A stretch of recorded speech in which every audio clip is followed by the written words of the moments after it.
up by Victoria Francis and Olivia Fisk. Olivia Fisk trying to make her third world team this year. We'll get into that in a bit. Just this spring. John Stefanowicz, you know John Stefanowicz is Chance Marsteller's half-brother. That is a tidy little fact. Imagine that. Chance just told me backstage, hey, maybe I'll take her around with some Greco stuff too. There you go. John Stefanowicz against Kendrick Sanders, two guys that have been awesome for a very long time. Both took some time off for a while. Both are back, and they're on the biggest stage in America right now. Brady Kuntz against Max Nowry, tutor and student there at 55 kilograms. Jamel Johnson against Ellis Coleman. Ellis Coleman, a 2016 Olympian at 67 kilograms. And then our finale, session one, will be punctuated by Becca Leathers, 57 kilograms against Jenna Burkett in one of the most dynamic matchups in any card, in any session of Final X. Willie, can I tell you how excited I am for Becca Leathers against Jenna Burkett? Okay, here's why. You want to talk about a beautiful contrast in styles? Well, we've got it there, okay? You got Becca. She's Oklahoma slick, Will. I'm talking lefty single leg. Her technique is on point. Jenna Burkett, she is a brawler. That young lady will fight you. She does not give a rip. Now, when they met at the U.S. Open, it was the technique that came out on top. 7-5. 7-5, and she won it late. Okay, and I like the technique that she used to win it. Left-handed single leg. That's in and of itself always awesome, right? Lefties are always nicer, right?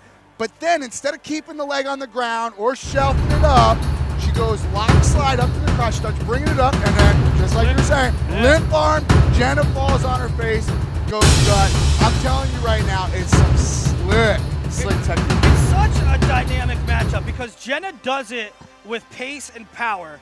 But the thing is, she's coming down from 62. She was at 62. That's two weight classes. Two weight classes over the last couple of years, and you would think that it's such an incredible pull for her. But she talked yesterday in the press conference about nutrition. She looks not like a person who's cutting weight. Right. She looks like a person who transformed her body the right way. That's it. And she hasn't done it, Mike. She hasn't done it in a way that looks like it's going to affect her pace and power. That's what it was to me. So as a former coach, my initial inclination is to go, oh, well, she's going to lose a little bit of her motor. Or, right, coming down 2 weight classes, maybe you lose that stiff, hard club, right? Yep. Guess what? It doesn't look like it at all to me. I'm telling you right now, those clubs are coming just as hard in this weight class as they did at 62. So Jenna coming down a couple weight classes. Becca is coming up. She was a 55 world team rep last year. I mean, Becca Leathers has been on world teams throughout her entire career. Last year at 55. This year she's coming up to 57 because it's the Olympic weight. And you have to ask yourself. We got to talk. You got to talk about it. Here's the truth of the matter. We have to bring up the obvious. Helen Maroulis, right? Our first Olympic champion for women's freestyle. Slayer. The GOAT Slayer. We don't know what she's doing. We don't know how healthy she is. We don't know how interested she is in wrestling right now. But I will say this. Yeah, she has a ton of options, right? I will say this. Session 1, last match, you are looking at the future of women's wrestling in this country. When you're talking about 2020, the winner at 57 kilograms, right here today, it's got to be a contender. 1, it plays into everything going into the Olympic year. No question.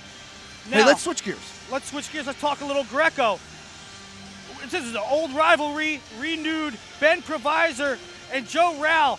Ben Provisor, an Olympian in 2016. Joe Rao won the Olympic trials, would have been the Olympian at a different weight, but they didn't qualify that weight. So, I mean, you're talking about Olympic-level guys. Yep. They're going to meet here for the 1,000th time. Yes. And it looks a little different every time. It does. So sometimes they'll wrestle 1-1. Sometimes it's 15-13. That's right. We don't know what we're going to get. Now, Provisor does have a little bit more of a reserved style, but Joe Rao, if it were up to him, he's going to let the fur fly. Now, I will say this. The rack itself might have something to do with the outcome of this match. If we Joe likes to please the people. Look, this guy wants to pick you up over his head and drop you on your cranium, right? So, look, I got to tell you, there's a couple different things that are intriguing about this. Number one, please pay attention to the nuance, okay? Greco is a very different sport. If you love the nuance that goes into Greco, please pay attention to the way that these guys hand fight. They don't hand fight like freestylers. They're not pulling on the head. They're not grabbing you up by the ears. These guys are in the pocket. They are staying real tight in there, dude. 2-on-1s and underhooks, man. I love it. And I want you to pay attention. I want you to pay attention to your head, to your ears. Yeah. Because Ben Provisor, he'll stay at home, but you can hear him dig the hooks. Yeah, oh, it's right? great. Dude, I got to tell you, Willie, this place is going to be electric. I can't tell you how fired up I am. There's matchups that we haven't even talked about, man. I mean, there's a lot of youth moves. There's a lot of Olivia Fisk is trying to make her third world team, and she'll do it against somebody that was a 2017 world teamer. I mean, who makes 3 world teams in 1 year? 3 world teams this spring. Look, starting now. I love it. I love it, man. Mike's These loves it. girls are unbelievable. They're not just great athletes for women. They're great athletes. I got to tell you, Willie, the rack's packing up. Let's Here they get come. this. Look, I don't even know what else to tell you. I can't even express how many times this place is going to pop in the next few hours, bro. You know it's going to pop when there's a big Greco throw. Yes! Oh! Because the Jersey guys appreciate the wrestling. Who doesn't, right? I mean, Jersey loves them some wrestling. Hey, let's get this thing started, go. man. Let me tell you something, Will. Let's get it going. Come on.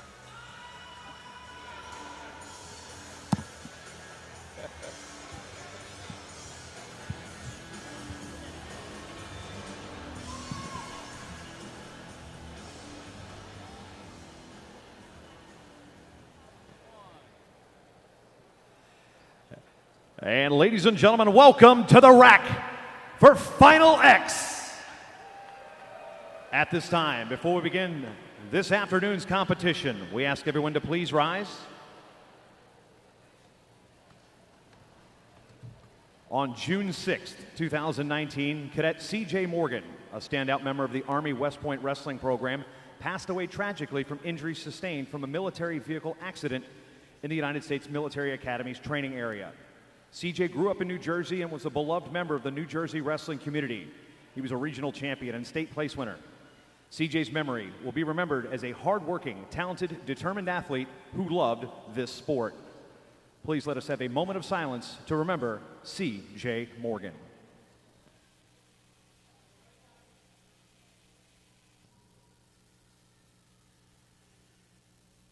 Thank you. And we ask you to please remain standing, remove all hats, caps, and silence all cell phones as we honor America with the playing of our national anthem.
Oh, donations, yes.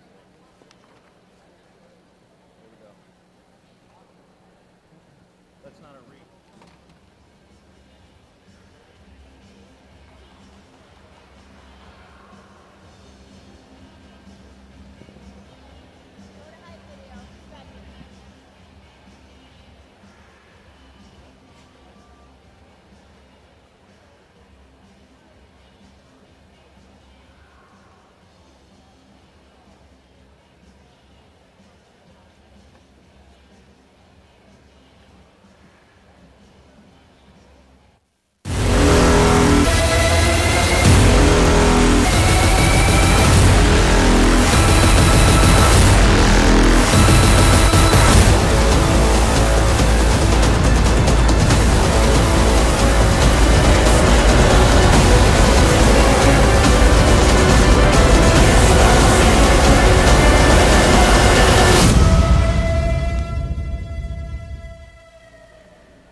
Ladies and gentlemen, we will kick off the action in Greco-Roman at 87 kilos.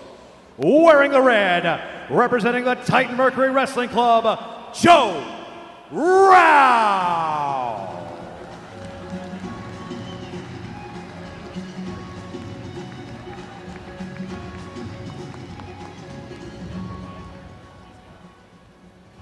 And wearing the blue, representing Nittany Lion Wrestling Club, Ben Provisor.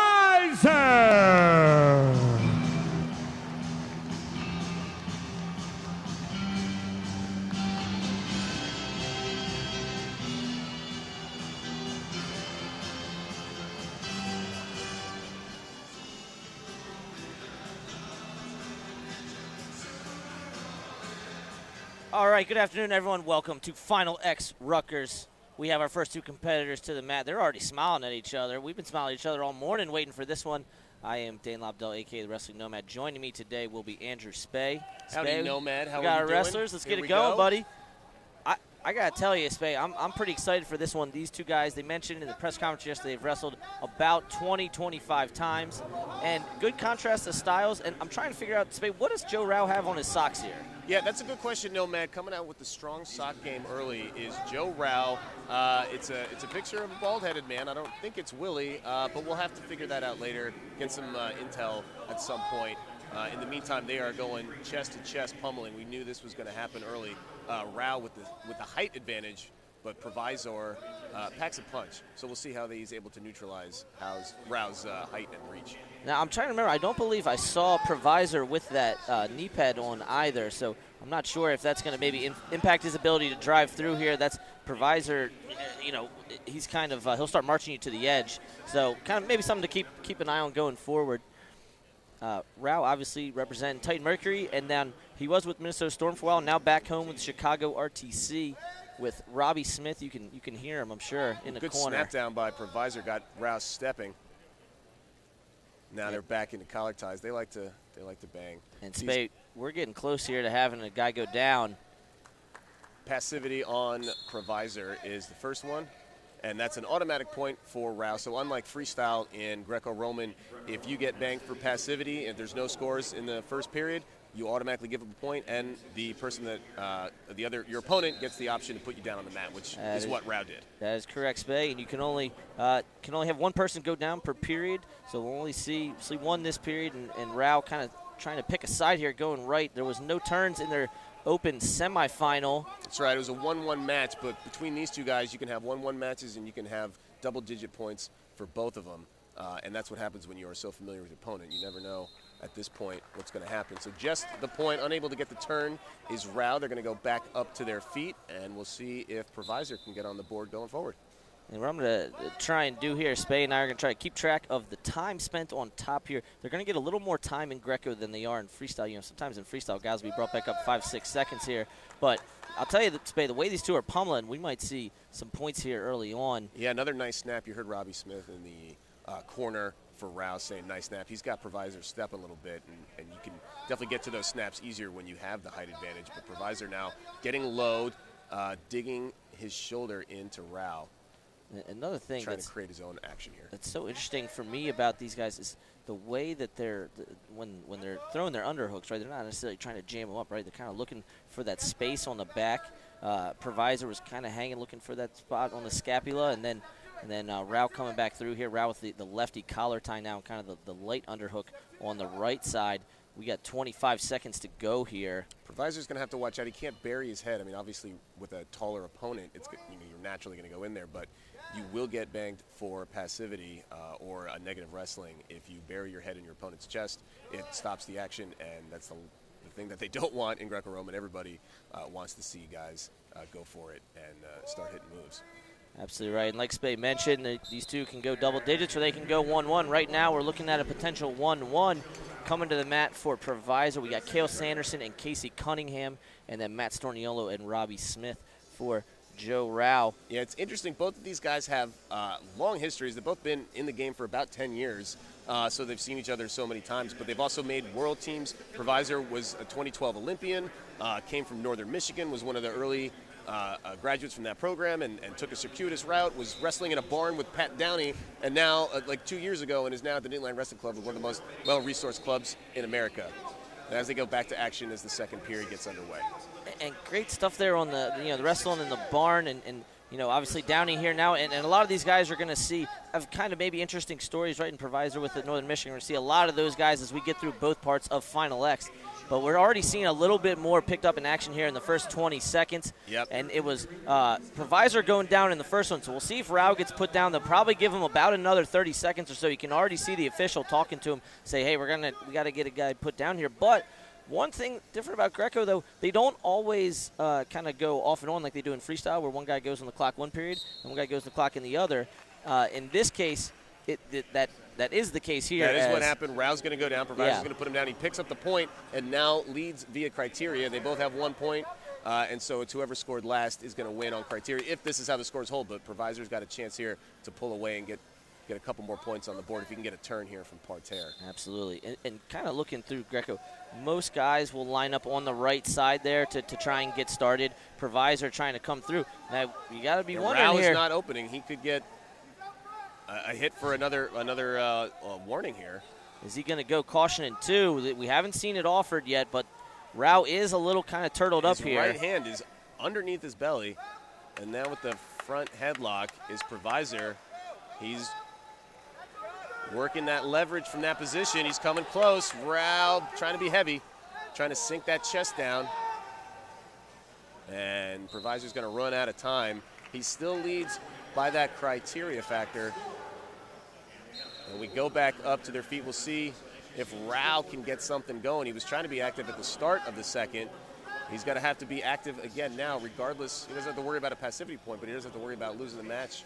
And criteria. I kind of like that they put him down early in the period to kind of let him play out. This is the opposite of how their open went, where Rao won by having Provisor put down in the second. You see Kale there and leaning back, you try to will your wrestler to do something from the corner. It's tough, especially in Greco-Roman when you have two evenly matched wrestlers. Another snap down from Rao.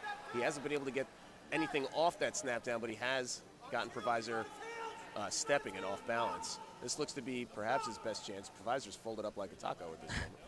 And of course, we got Rao driving through here. I was about to say, Kale doesn't say much in the corner. We got Robbie talking more than enough for all four coaches. Robbie Smith is a vocal coach. He will let you know what he thinks while he is encouraging his wrestler and shouting out moves and technique.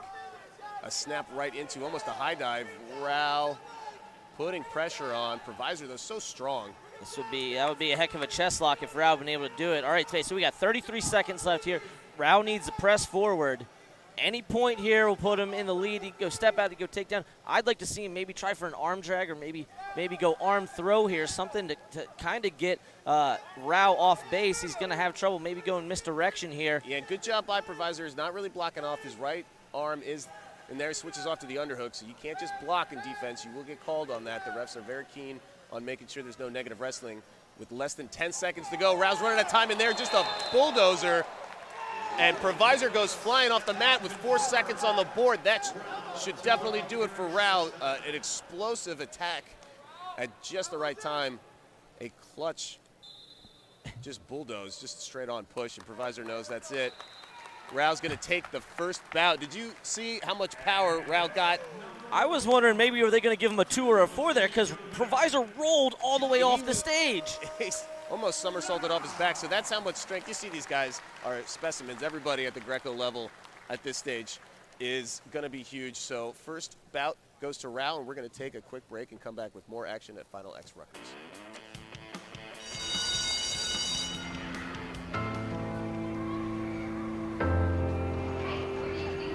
No one knows where it comes from.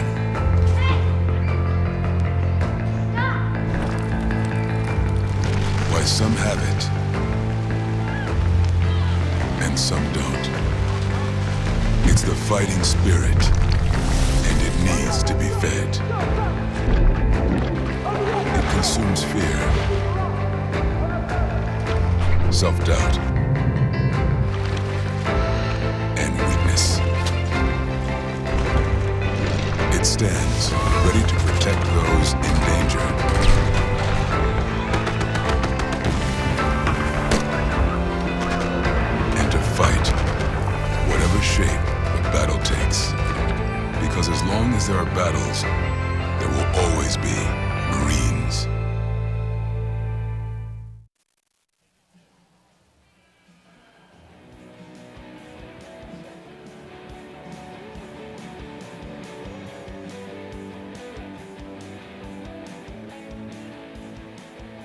Bout number 2, we go to women's freestyle at 72 kilos. In the red, representing the Titan Mercury Wrestling Club, Olivia Fisk.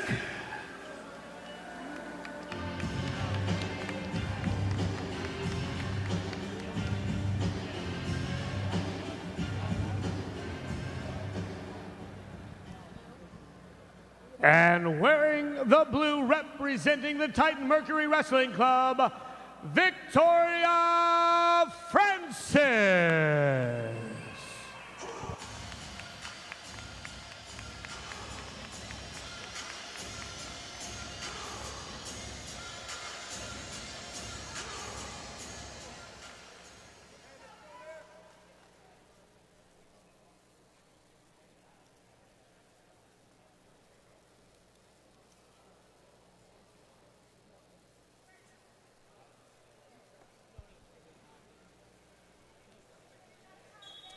All right, folks, and we're off with our second match here, our first women's freestyle match of the day. In the red, Olivia Fisk represent Titan Mercury, and both of these women represent Titan Mercury, as you will see. In the blue, Victoria Francis.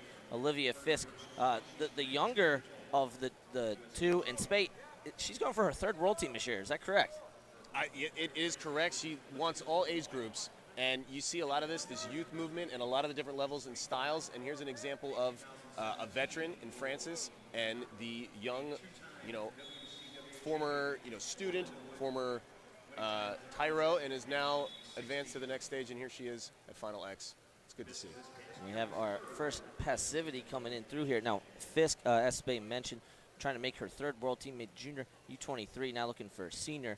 They actually wrestled in the U.S. Open, and that was a 5-4 win by Fisk with a late comeback, actually, coming back against 25 seconds, Francis. Needed a 2-point takedown to get it, as Francis gets a good snap down to put Fisk off balance. So Francis trying to come back here, get some revenge. It's a best 2 out of 3 series, so she needs to win 2 here, as everybody does to make the world team. But good short defense by Olivia Fisk there. Well, then that's going to be a crucial position. You watch not only that match, but you watch a lot of Victoria Francis' match, right? She's going to try to pull you into that front head and either, go for easy go behind when maybe she's wrestling some opponents, maybe in the first couple rounds of the Open, and then kind of go misdirection, go throw by, which she scored a couple times with against Fisk, but Fisk did a really good job of, as we see, maybe underhook throw by here. Another snap down into the short offense. Both wrestlers got warned for passivity, but it's not going to matter for Fisk. She drops down onto a double leg, gets the first points of the match, and leads 2-0 with 1:16 left in the first period. An excellent job fighting off that throw by Francis. Pulled her up into the double, and then great job changing angles there by Olivia Fisk. Fisk, a sophomore at Simon Fraser. Her coach, Justin Abdu, in the corner. It was a California state champ in 2017. So that's high school, and now she's at Final X. So incredible potential and learning curve on display from Olivia Fisk. But Victoria Francis has some tricks up her sleeve herself, so don't count anybody out yet. And then of note, this is a non-Olympic weight, so we're gonna curious to see how these two kind of go. As once again, Francis trying to pull her into short offense here, front head position. Fisk not wanting to go to her knees here. You see her dropping that right arm down. And I'm wondering if she maybe she goes elbow control here, maybe tries a peek out. Yeah, Victoria Francis controlling the action, just has to be careful so she doesn't leave an opening for Fisk, as we've seen already. She's good at taking advantage of those opportunities.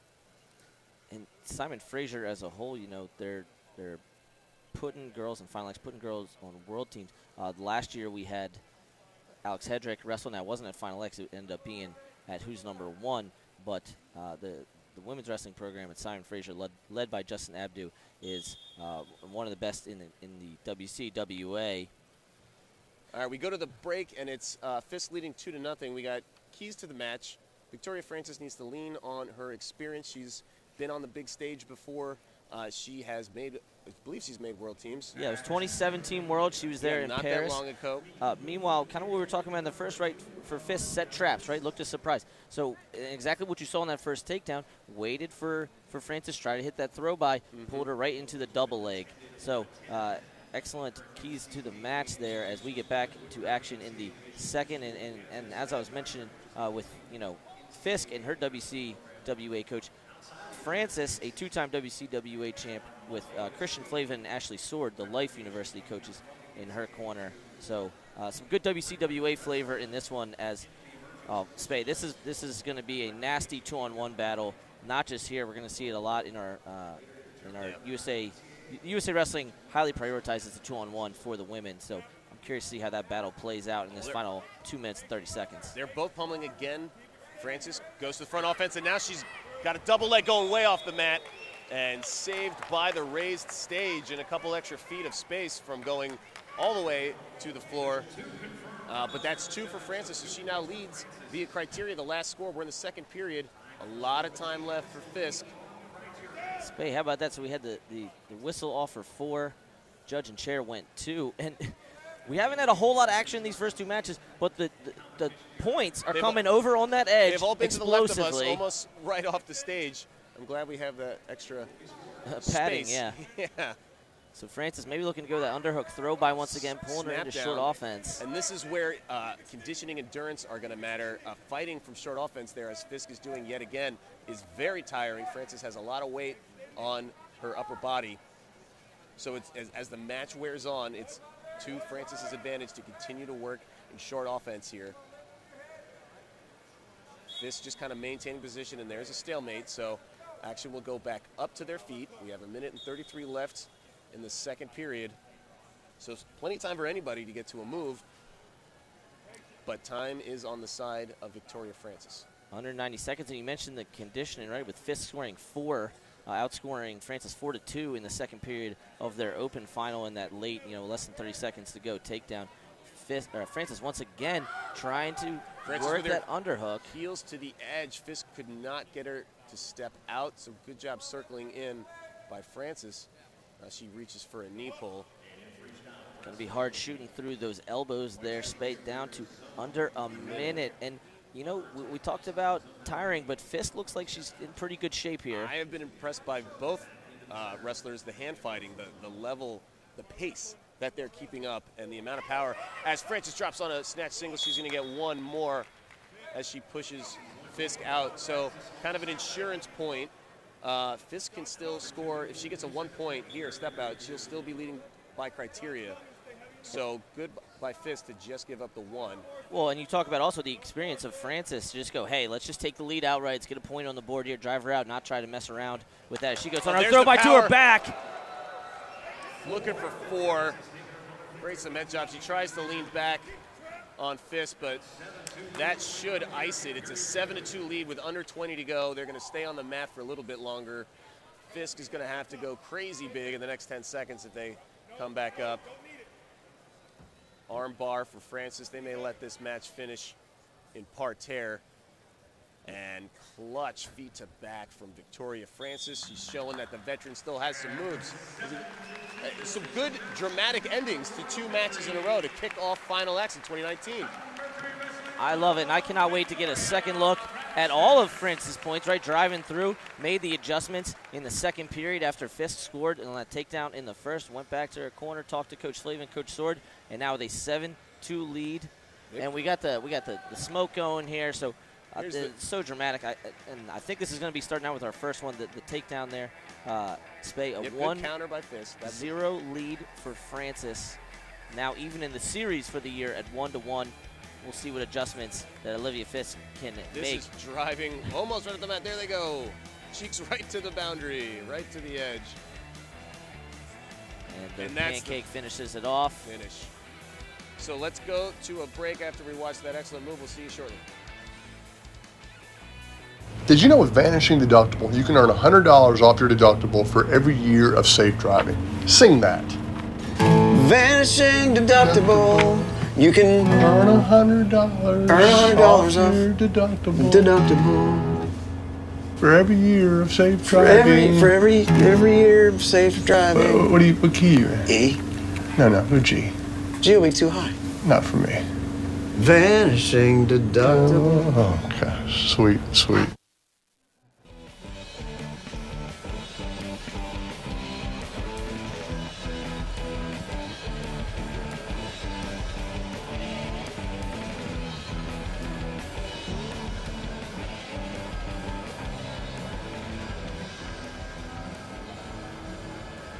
Greco-Roman 82 kilos. In the red, representing the New York Athletic Club, Kendrick Sanders.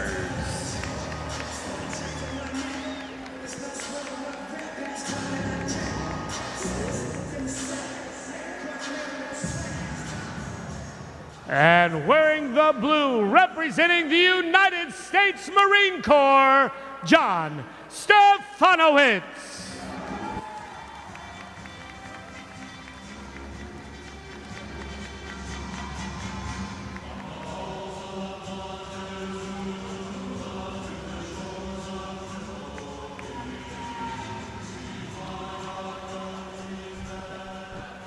And how about that dramatic entrance for John Stefanowicz? The contrast from Kendrick Sanders. We're going to see a contrast in styles here. First match of 82 kilos.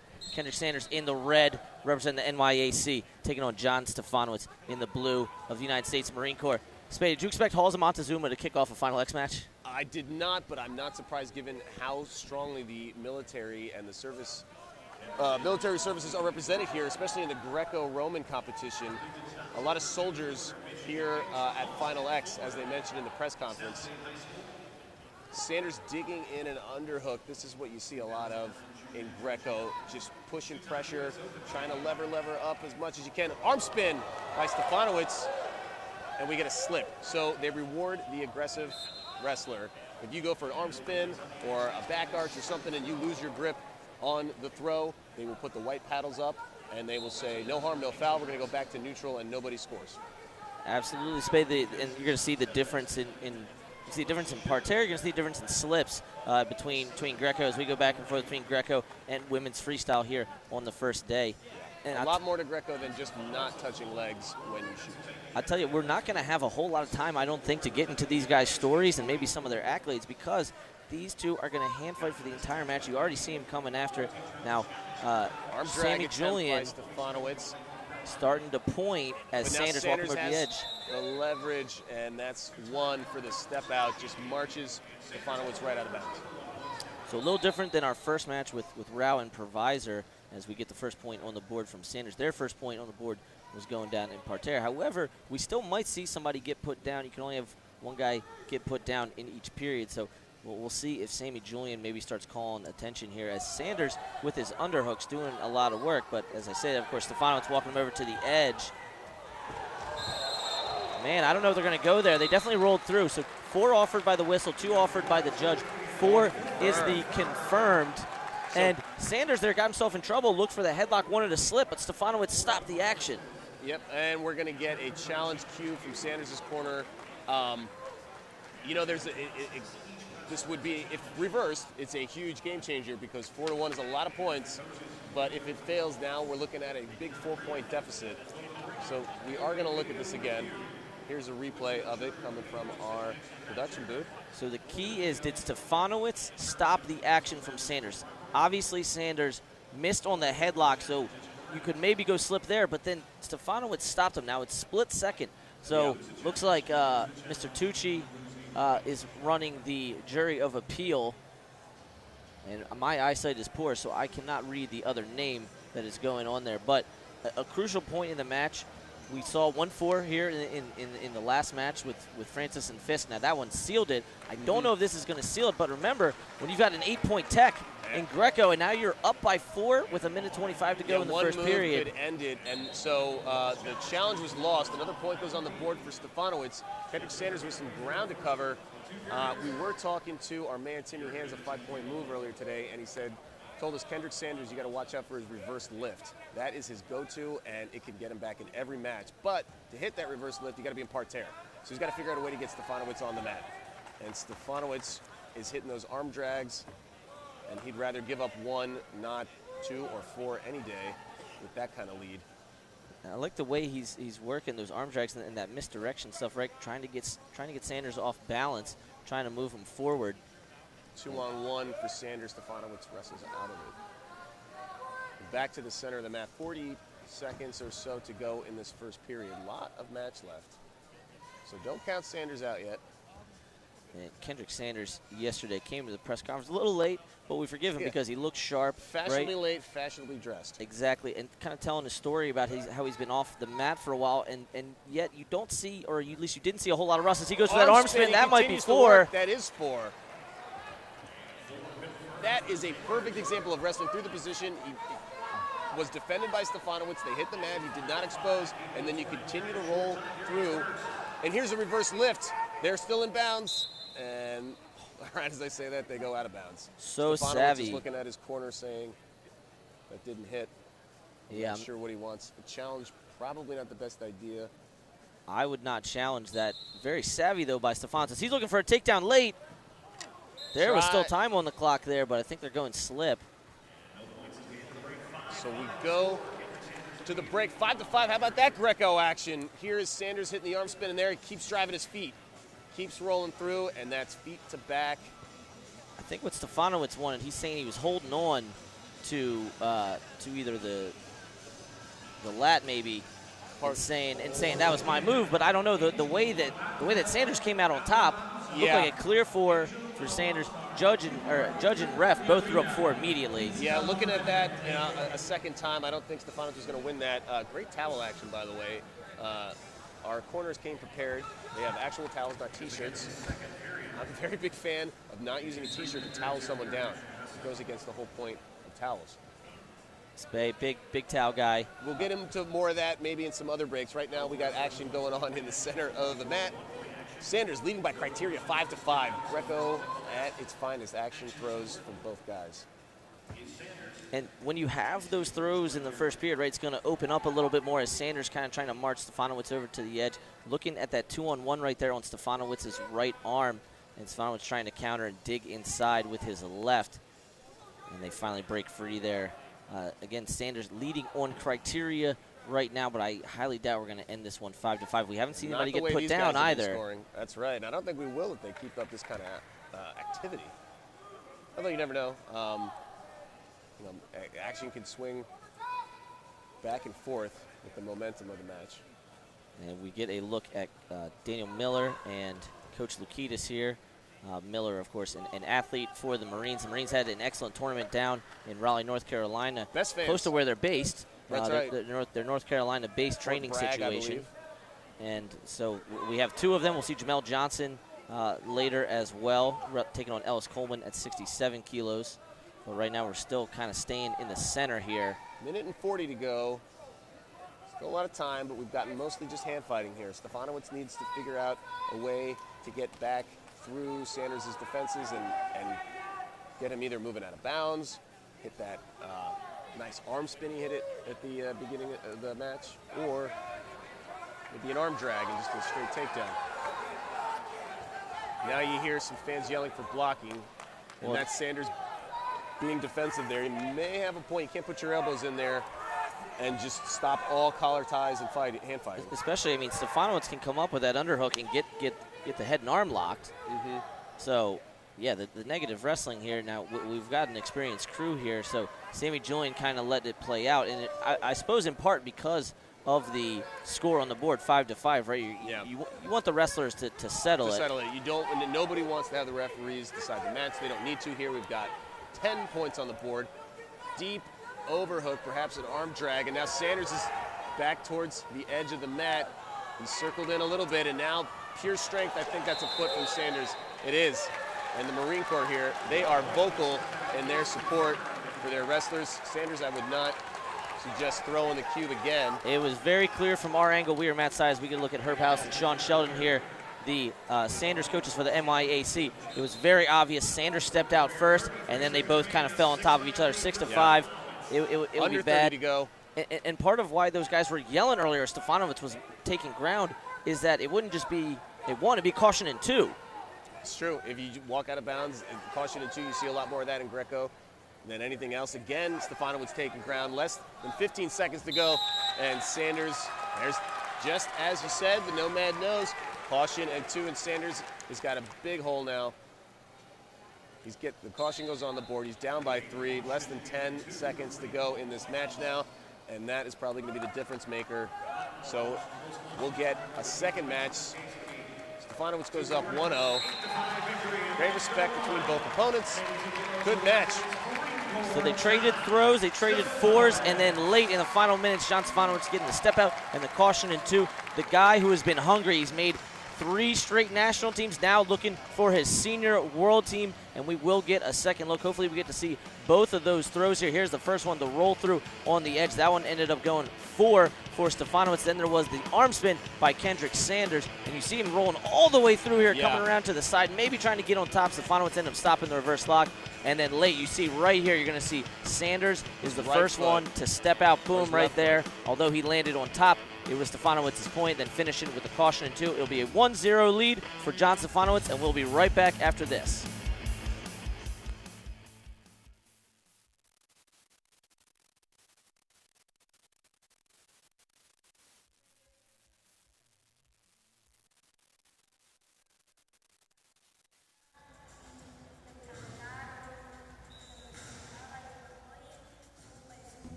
Greco-Roman 55 kilos in the red, representing the Army World Class Athlete Program, Max Nowry.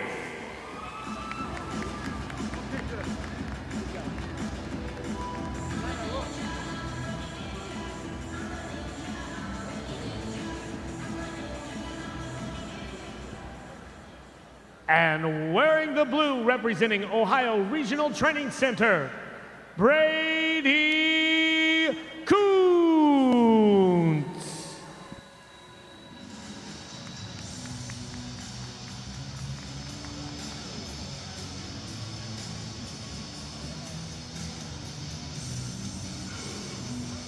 So there we've got both our wrestlers to the. This is a little student-teacher situation here, even maybe more so than any other match that we're going to see today. Yeah, Nowry very much a mentor of Kuntz. That came up a few times in the press conference yesterday, but we'll see what the student can do as Brady Kuntz in the blue, Max Nowry in the red. Max Nowry with the World Class Athlete Program, U.S. Army. They sent a lot of people here to Final X here and at Lincoln. I believe Jenna Burkett said there's going to be 8 total soldiers representing the WCAP, the United States Army World Class Athlete Program is what WCAP stands for those of you unfamiliar. That is who Nowry's representing. You're going to see a lot of different singlets if you go back through the years, a lot of different singlet options for the Army WCAP, and then Brady Kuntz in the blue, training at the Ohio Regional Training Center. I believe he's a redshirt sophomore for Ohio State, and then representing Titan Mercury, of course, with his father, Brian, and Tervel Delagnev, the Ohio State assistant, in the corner. And these two have kind of stayed in the center here as you kind of look for the keys of the match. Nowry's got to be the savvy veteran, right? Yeah. Use these positions like this as front head. Maybe go to a front head roll through here. Meanwhile, Kuntz, you can't think like a rookie, right? You can't can't look at this guy and go, I've been training with this guy since I was young. I look up to him. And it's I go, time this to is step my up opponent. to the big stage. This is no longer a practice for him. This is no longer, he's not going to go easy on you. And you got to raise your game. And the good thing is at 55 kilograms, pretty much anything can happen. And again, Timmy Hayes, the 5-point move, pointed out anytime a guy like Kuntz can wrap your arms, anytime any wrestler in Greco can get your arms around a waist, you can end a match. Nowry definitely the favorite, but Kuntz, we'll see what he can do. And this is a huge moment here for Max Nowry as he's going to get Kuntz put down. 1:33 remaining in this first period. The reason that that's huge is because Kuntz at World Team Trials, every time he got someone put down, he turned them at least twice. So now for Nowry to be able to kind of put points on the board and build in maybe some room to where if he gets put down the second, he knows that lefty gut's coming from Kuntz as he goes big lift here. Nowry's got him in the air, and that's going to be just 2. Now I think they're saying because Kuntz landed on his feet and didn't go all the way through, as Nowry maybe looking to switch off to the right side here. That's some power from Nowry. Some strength. Pick up your opponent and spin them like a corkscrew. That's 2 more points, so Nowry leads 3-0. Kuntz will have to figure out a way to score from neutral or perhaps get a passivity warning on Nowry, which is an automatic point and a chance at parterre. You saw the arm drag there. Kuntz will also go not only underhook, but double unders as Nowry once again jumping. And that's the thing, right? Nowry will jump into that front headlock position if he has to, not afraid to leave his feet. And when you are giving up some height, as Nowry is, sometimes that's your only option if your opponent is not hanging his head or keeping it underneath there. Nowry may be one of the happiest people in the world when they brought this 55-kilo weight class, right? 59 was just a little too big for him. You get guys cutting some kilos down from the mid-60s, and all of a sudden the size advantage becomes too great to overcome, which is why we have weight classes to begin with. So, yeah, not Olympic weight, but a much better sized weight class for a guy like Nowry. Nowry doing an excellent job fighting off not only the drags, but the re-drags of Kuntz in this first period. He will take a 3-0 lead into the break. Nowry, your runner-up last year to I believe he's now retired, Sam Hazewinkle. Who knows? He might make a comeback for 2020. He's in a wrestling room all the time. Sometimes with these coaches, they start wrestling their kids, and you see Jared Frayer made a comeback at the Open, made a bet with Mekhi Lewis, and next thing you know, we got Air Frayer doing Frayer bombs. So we'll see with Sammy. But to the point about Nowry being a veteran, right? Wins Pan Ams this year. His first Pan Am title, senior Pan Am title, 2013. Yep. 6 years apart. Win these Pan Am titles, winning the last 2 U.S. Opens. A long time to be grinding. Lots of respect for anybody that stays that committed, especially in Greco, where perhaps the resources are not as plentiful as they are in freestyle. And we brought up the keys to the match in the first one about Kuntz not acting like a rookie. His first senior level match was at the trials. This is I believe his 5th senior level match. Yep. And this is the biggest example of a younger wrestler coming in trying to become the next generation, but Nowry not ready to step aside. And there just looks to be a power difference in Nowry there as he was able to kind of throw him by. We mentioned that Brian Kuntz and Tervel Delagnev in the corner. Kuntz, his father, the closer one, and then Tervel with his left hand, kind of the whisperer, Two-time to these guys. world bronze medalist, Tervel Delagnev. A wealth of experience. He'll be able to help shepherd Kuntz through his senior career. No matter, Tervel was a freestyler, but just having that experience on the world stage at those events, he will be able to impart all sorts of knowledge. And Nowry just always able to stay centered and not get off balance from those drags. Kuntz not been able to go to his underhook or double unders at all this match. And with a 3-0 lead, I doubt that we're going to see Nowry get put down here as he now starts digging this underhook. But as I say that, though, our official... We have a potential warning. Nowry probably knows, as a veteran, that in this situation he needs to have a high pace to stay active as he's doing, because the last thing he wants to do is give Kuntz a chance in parterre to get right back in this match.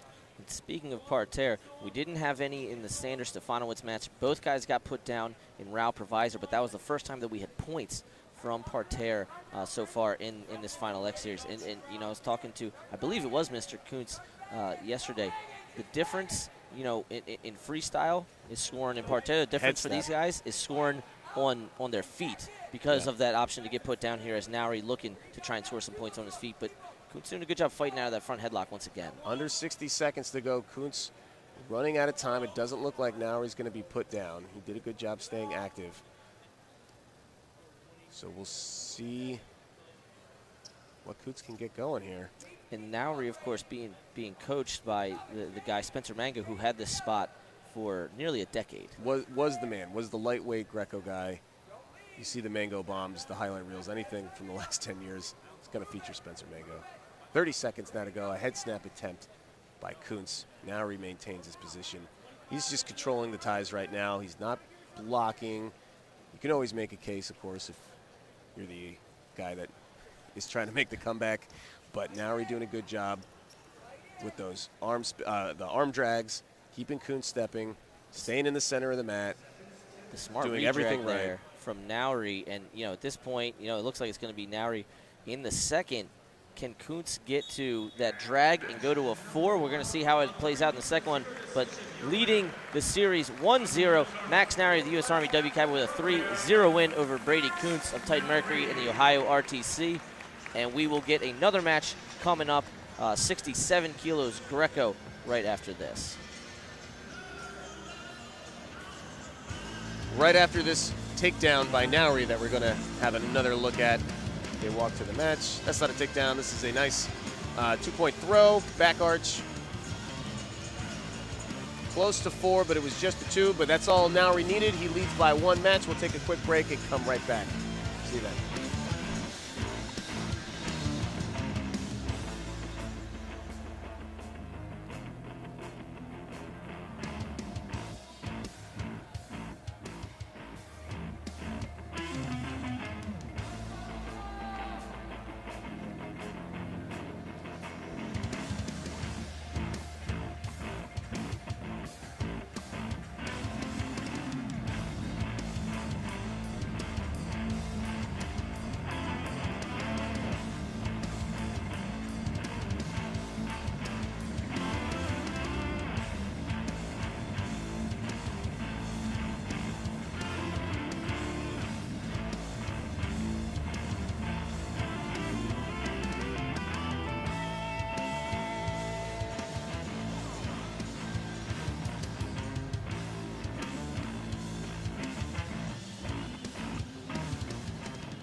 Greco-Roman, 67 kilos.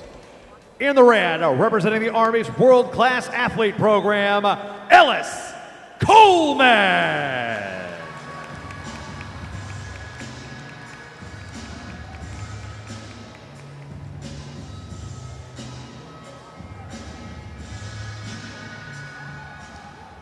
And wearing the blue, representing the United States Marine Corps, Jamel Johnson.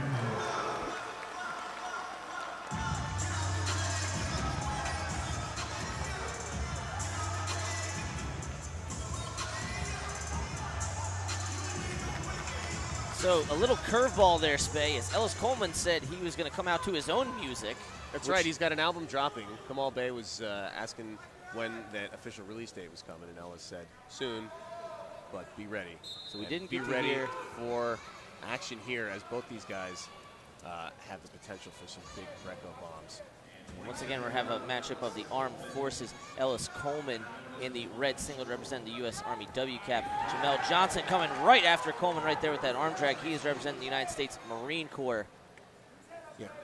Coleman has been a fixture at the top level of the Greco-Roman program for years. He was a 2012 Olympian when he was a very young man and has been in the mix ever since. Jamel Johnson trying to dethrone him. They're about the same age, though. They're both veterans.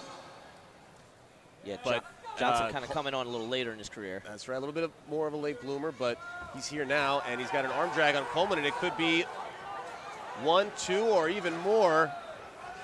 Coleman, great defense. He did not panic in that situation. Coleman nearly had his back, and that's where you can go back arts and just bomb guys on their dome. But Coleman stood his ground and was able to turn and face Johnson without conceding anything there. Not only the strength, but the technique to not get hit for a caution and 2 when you're peeling hands, right? Now, as we say that, Johnson will be rewarded for that arm drag attempt, and he will get the first point. Coleman, of course, maybe the best gut wrench that we'll see in session 1 here. That's right. He is known for many techniques, but that gut wrench is scary. He goes elbow to elbow on it at a middleweight, not as common. But he's going to have to fight off Johnson's gut wrench here early on. And you see Sammy calling for action here as Johnson picking a side, going to the left. He's putting the pressure on, but Coleman doesn't look like he's in too much trouble. He stays cool, calm, and collected underneath, and they'll go back up to their feet. Only the 1 point for the passivity conceded by Coleman, so Johnson with a very slim lead as we have 1 minute and 22 seconds to work in this first period. Starting to come forward, and again, you know, Brady Kuntz in that last match was having trouble finding his drag, something that a lot of our Greco guys are doing very effectively right now. And again, with the drag, you can get to rear standing, right, and maybe toss a guy out of bounds.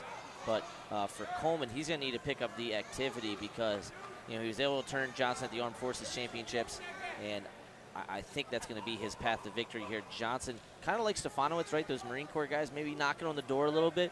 You see a little bit of that hungry, and of course not that Coleman's hungry, but, you know, he's made 6 teams, right, 5 teams. Johnson's looking for his first one. That's right. It's tough to maintain that kind of level when you have guys coming at you to stay king of the hill for that long. Speaking of hunger, I think New Jersey wrestling fans were hungry for this because this is a solid crowd. It's the morning session. We expected it not to be as full as it's going to be later tonight. It's almost a sellout if it's not a sellout already. With the walk-up, who knows how packed this place could be.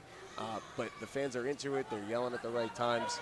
And pretty pleased with the way this has come together.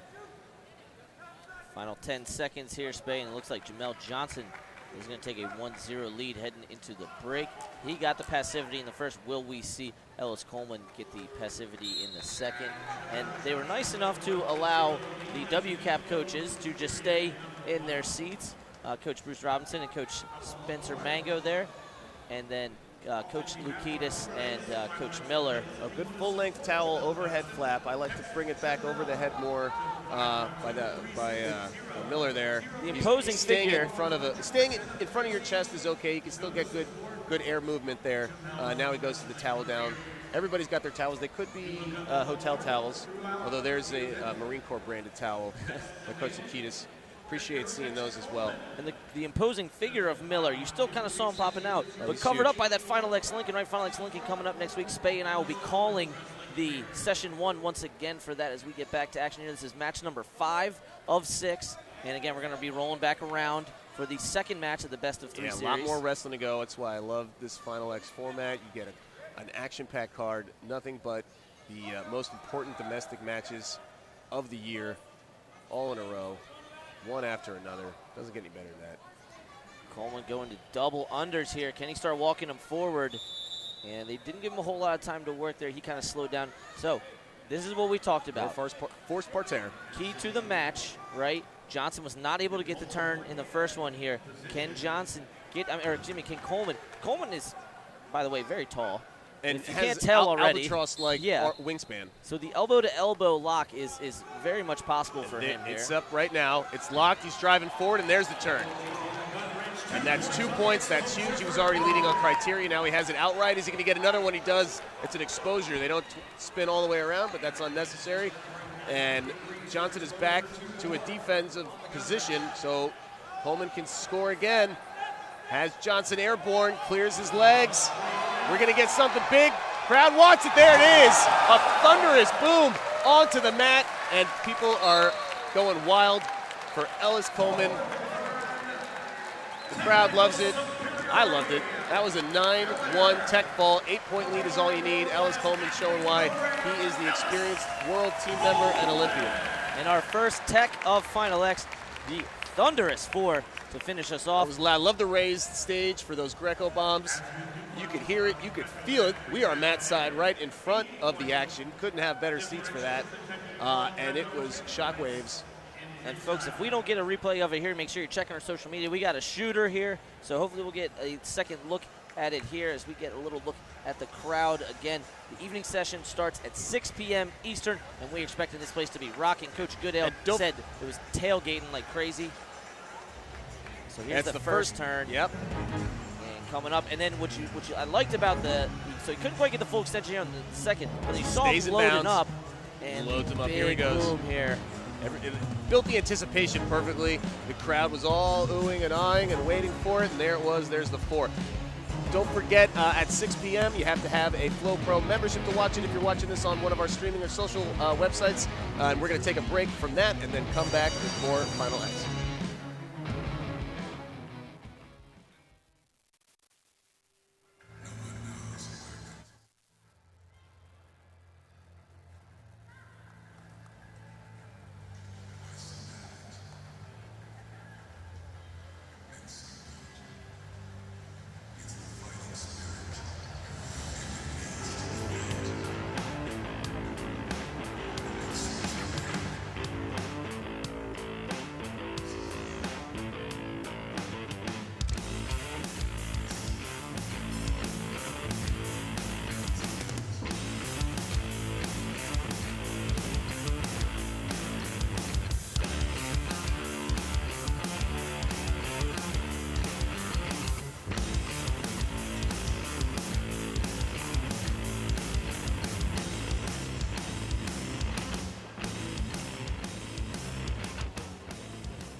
Women's freestyle, 57 kilos. In the red, representing the Titan Mercury Wrestling Club, Becca Leathers.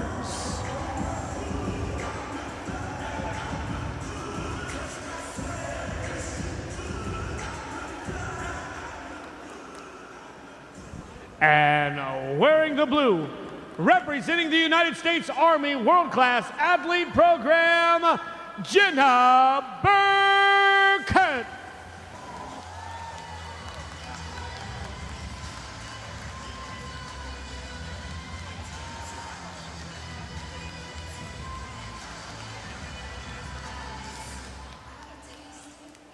Our main event of the first session, Jenna Burkett. You see her there in the blue singlet representing the U.S. Army WCAP taking on Becca Leathers. This is one of the best matches of the Open, and now we don't get to see it one time. We get to see it twice, maybe even 3 times if we're lucky. Possibly 3 times. I'm super excited for that, and not only that, I am thrilled, I am moved, I am glad, I am over the moon, ecstatic, delighted, pleased, and tickled pink that this match is underway now. 57 kilos. I think you Becca just hit the Leathers, excited synonym bingo there, and we're going to see a lot of action here. Leathers kind of holding center well first, but Burkett, very much known for her at Oklahoma front City offense, University and Grays and Harbor should be College. expected, right, as the 2017 WCAP influence, right, world with bronze primarily medalist, a lot of Greco winning that guys there, medal that she in would be Paris, so sound in that front head position. But we'll see if she can pick up her leg attacks as she did at the World Team Trials. Yeah, Burkett, she said it in Impressors. At the World Team Trials, she was as violent as I've ever seen anyone, and she's known for her gregarious nature as she gets a snap down, go behind for 2. We'll finish that in a bit.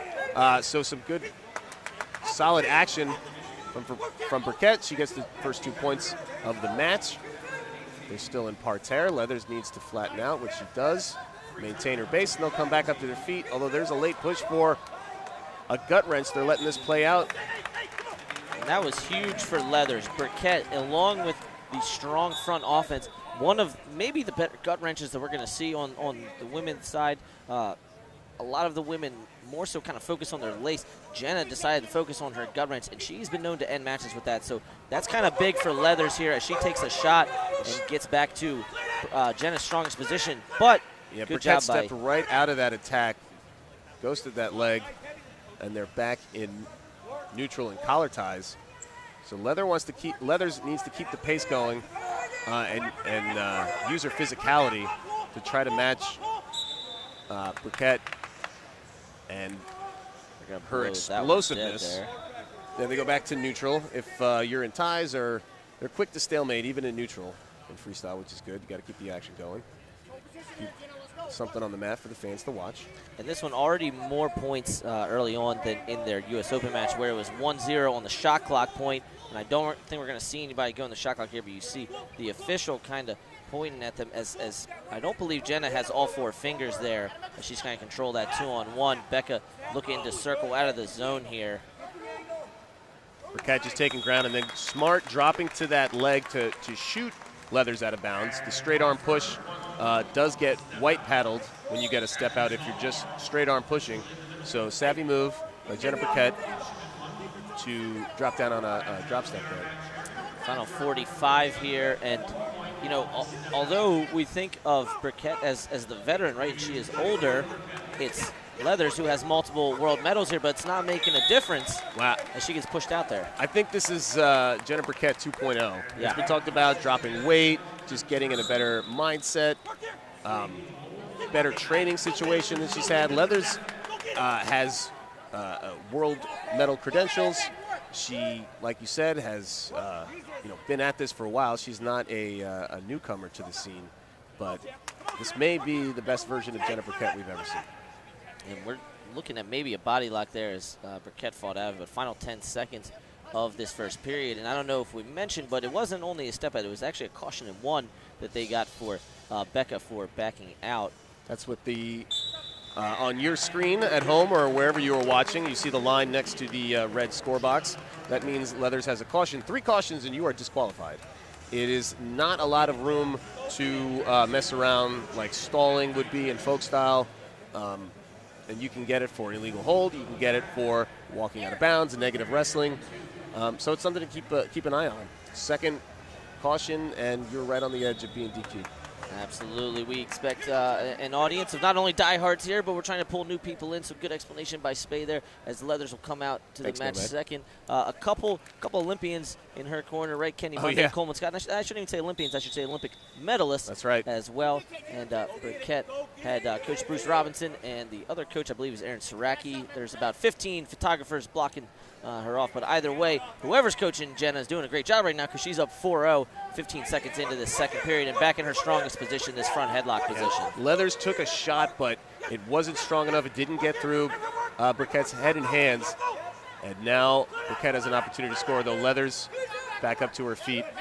But yeah, a lot of firepower in Leathers' corner. The Tar Heel Wrestling Club making a concerted effort to recruit and retain female wrestlers, and making a big push to be a destination for female wrestlers that have a goal of world and Olympic medals. That's correct. You've got Becca here full-time. Her training partner, she brought with her today, Haley Agello, who was an Olympian, has made previous world teams herself as well. And then Macy Kilty now starting to train there. Coming up, that's the next generation. Remember the name Macy Kilty if you're unfamiliar with it. She will be at Final X sooner than later, I have no doubt. And Burkett once again hanging in this position. One thing I've liked to see, that I like seeing out of Becca today, is the underhook, but Leathers has been, or excuse me, Burkett has been able to clear all of those underhooks and not allow Becca to get to her low single offense. Yeah, Burkett's defense has been as impressive as her offense, if not more so.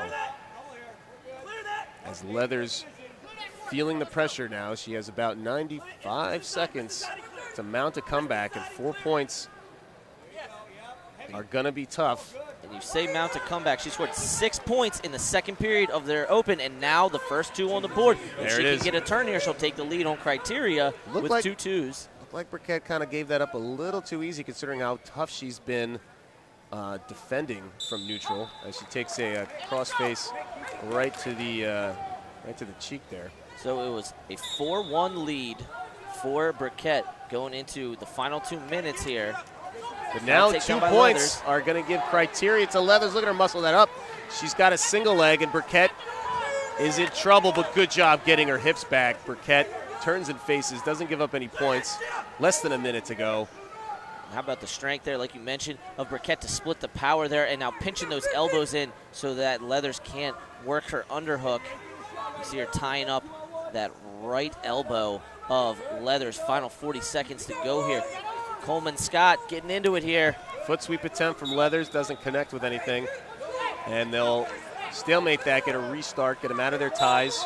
Fresh start. Clock ticking down to 30 seconds. Time on the side of Jenna Burkett. Leathers got to be careful here. She's getting driven over to the edge now, circling back in, going back to that underhook once again. Yeah, and I'm not sure if she's looking to go off balance here, looking to drop down to an ankle, what she's trying to do with this underhook. But Burkett has been prepared for it the entire match. Final 12 here, Spey. Yeah, Leathers running out of time. Burkett, though, needs to stay focused as Leathers has that quick shot capabilities. We're coming down to the final seconds. Crowd is getting into it. But Burkett with that sprawl is going to be enough to save victory to Jenna Burkett. She takes the first one in our main event of Final X Rutgers. We're going to get another match as we go back to the top of the order. Let's see a replay. And don't forget, again, if you're watching this on Facebook, Twitter, social media, get that FloPro account for the evening session. That's the only way you're going to watch it. Snap down, go behind for Burkett. Scores her first points. Caution and 1. They walk back to the center. Now it's 4-0. Becca Leathers trying to get back into it. Burkett gives up the 2, but it's not enough. Not enough, and Burkett takes the first one. Let's do a rundown of what we've seen so far today. Nomad, take us through. So Joe Rao leading the series 1-0 over Provisor, got the late step out. Olivia Fisk trailing 1-0 to Victoria Francis after getting the pancake.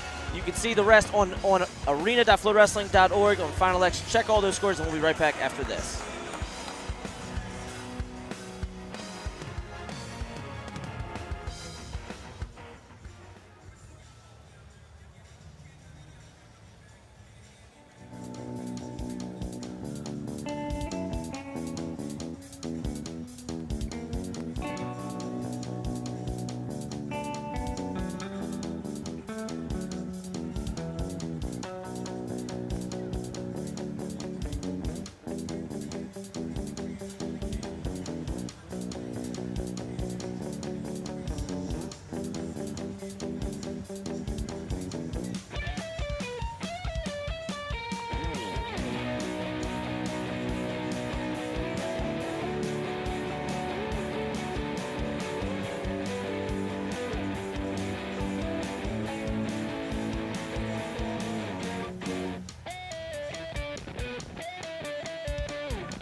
Representing the Nittany Lion Wrestling Club, Ben Provisor.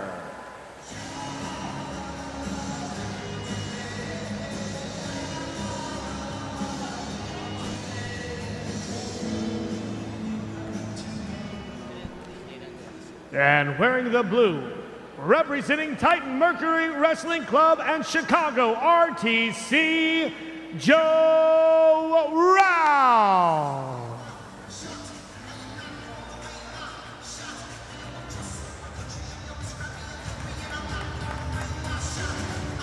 All right, Spey, it's time for the second match of the best of 3 series here, coming at 87 kilos. Now in the blue singlet. They're going to switch singlets here. Again, if you are unfamiliar, if you're watching for moments, maybe the first time you've seen Greco or Freestyle, they're going to switch singlets in the second match of the best of 3. Joe Rao was wearing the red singlet. The first one he'll be wearing the blue here. And the blue socks with, that is confirmed, Nate Engel, assistant coach at Stanford, big Greco guy himself, on the socks of Joe Rao.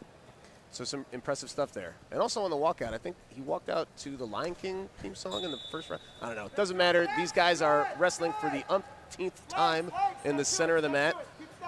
They're going to be some fierce hand fighting. These guys are monsters. You do not want to get on the wrong side of one of their head clubs. And Spey, we thought it was going to be 1-1, all on passivity points in the first one. We were almost at that point. And then with 5 seconds left, or just a little under 5 seconds left, Joe Rao slamming Provisor all the way through, run him to the out of bounds, and Provisor actually slid off the stage, which to think about the explosiveness, because there's like 15 feet. There's really no danger of anyone going off the stage here today, and somehow Provisor had to roll all the way off the stage because of the explosiveness from Joe Rao. That was a clutch, just power bulldoze, whatever you want to call it, with time ticking away for Joe Rao. He has the height advantages you see against Provisor, but Provisor otherworldly strong as he wrestles out of that tie.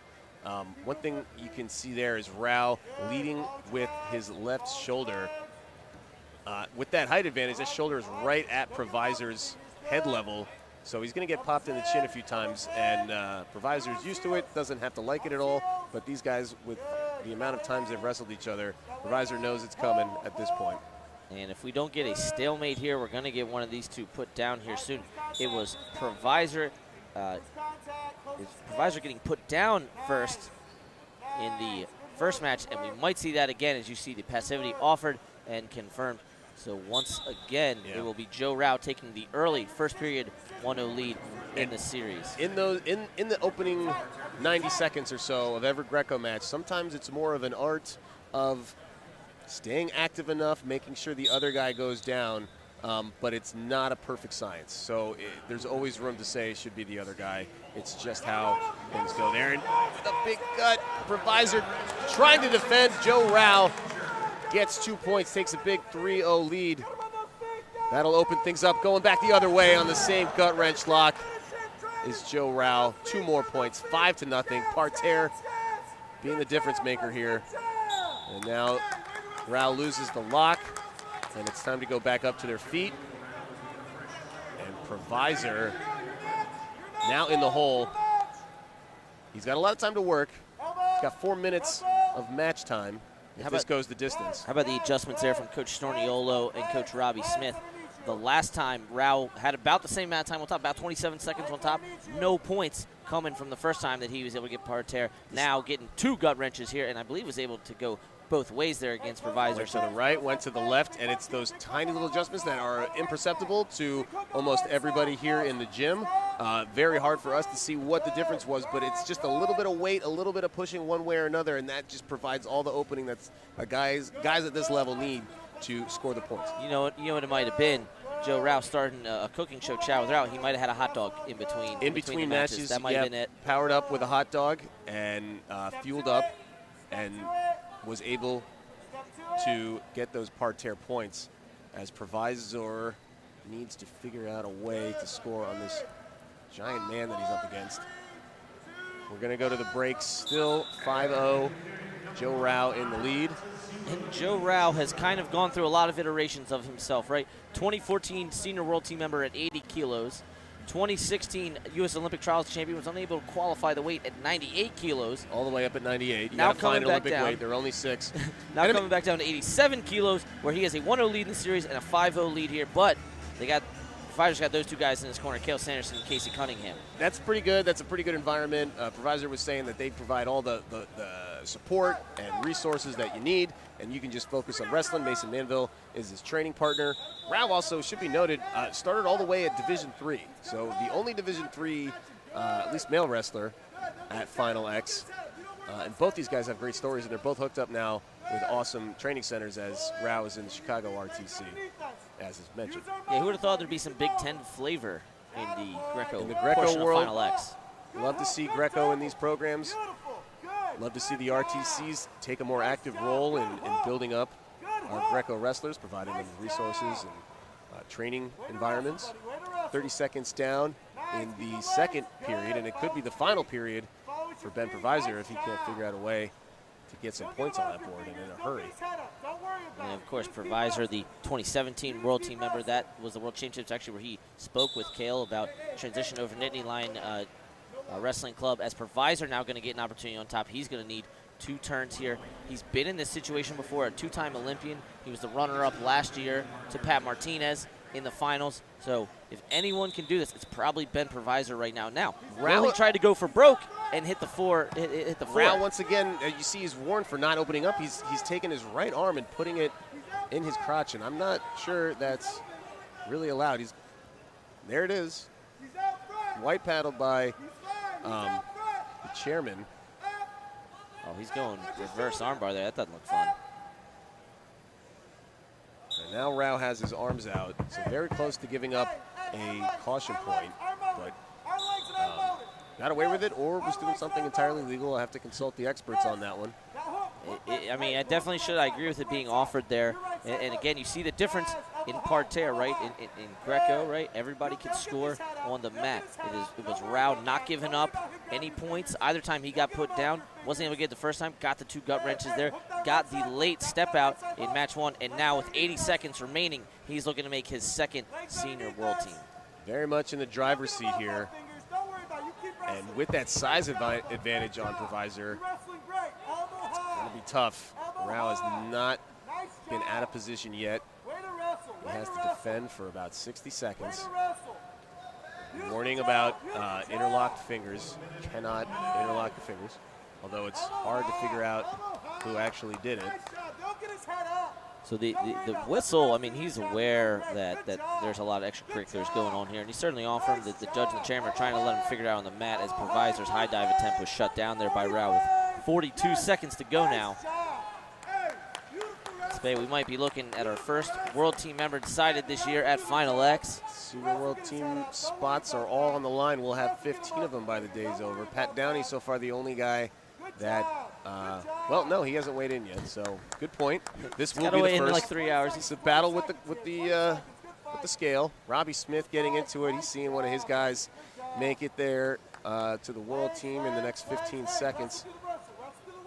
And Joe Rao coming back home to Illinois, taking match 1 by a 2-1 score, and taking match 2 5-1 over Ben Provisor will be Joe Rao, represent Titan Mercury in the Chicago RTC. Our 87-kilo world team member going to Kazakhstan. Chow with Rao. I want to see what kind of hot dogs and food he gets into in Nur-Sultan, the renamed capital of Kazakhstan. He's going to be having horse hot dogs. Horse meat hot dogs. Yeah. So congratulations to Joe Rao. Take a look at some highlights here, and you see the power from the gut wrench driving all the way through. That was the first one to take a 3-0 lead. Then he's going to roll to the other side, take a 5-0 lead here. Holding up the plaque on the stage right now is Joe Rao as the smoke dissipates. Knew that it was coming. He was reaching back, trying to change his momentum, but no way to do it. Let's kick it over to Brian Hazard for the interview here. World team member going to Kazakhstan. So you went to St. Patrick High School. You're born on St. Patrick's Day. You are from Chicago. What's it like to represent your RTC from your hometown? Oh, it's amazing, man. Northwestern is Chicago's Big Ten team, and there's no other place I'd rather be. You know, the coaching staff there with Storniolo Howe and Jimmy Kennedy, and then my RTC coach, Robbie Smith. You know, I wouldn't train for anybody. I love them, and I love to be back home, right where I started. So you've been a lot of different weight classes. 2014, you were at 80. 2016 at 96, and now you're at a great weight, 87 kilo. You've been up and down in weight class, and yesterday you talked a lot in your press conferences about hot dogs. Can you explain? Yeah, follow me on Instagram at Rousler. We're doing a little food show called Chow with Rao. We're gonna try and get this thing off the ground. You know, we're eating hot dogs. You know, I'm a breakfast, champion. I don't know if you know that. So.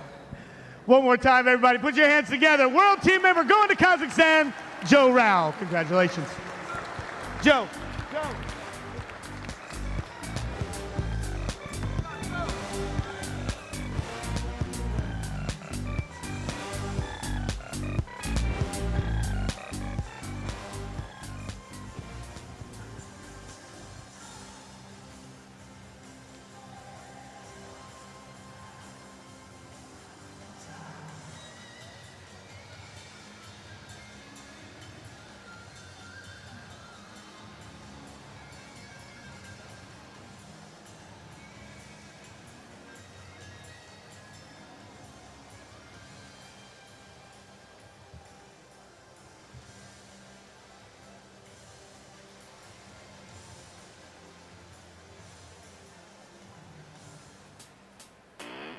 Bout number 2, women's freestyle, 72 kilos. In the red, representing the Titan Mercury Wrestling Club, Victoria Princess.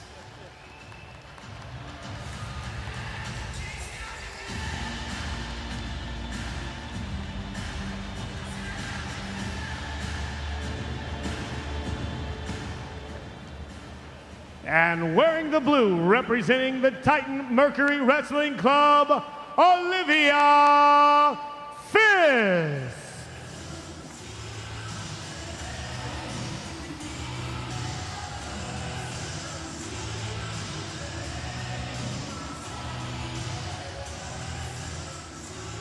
Spay, we got a rowdy Jersey crowd. And loving the crowd so far. This is the morning, the early session. We didn't know what it would be like, but I don't know, a third full, is this half full? We're getting there. Not quite Bon Jovi, but some 80s. Oh, Def Leppard. Hair bands are appreciated some 80s here rock in the from the Leopard there coming out of Olivia Fisk. She's in the blue singlet. She's trailing in the series to Victoria Francis in the gold singlet with red trim. Both of these women represent Titan Mercury. Titan Mercury just got a world team member with Joe Rao at 87 kilos in Greco-Roman. Here we are in bout number 2, 72 kilos women's freestyle. Yes, shouts to all the clubs that are supporting our senior level athletes and their dreams of making world and Olympic teams. Titan Mercury, one of the best there is. Very much appreciate their support. We'll try to shout out the clubs as their wrestlers take the stage, as there's quite a few others. In the meantime, let's focus on Francis and Fisk. As Fisk gets down on a double leg switch to a single, has it up in the air. Great job by Fisk switching off to that from that double to that single right as she was about to get hit for her first passivity. And yeah, it's you know, you think that's strategy or timing, and sometimes it's just coincidence, but it came at the right time for her. You don't want to get on that shot clock, because it usually means you're giving up a point.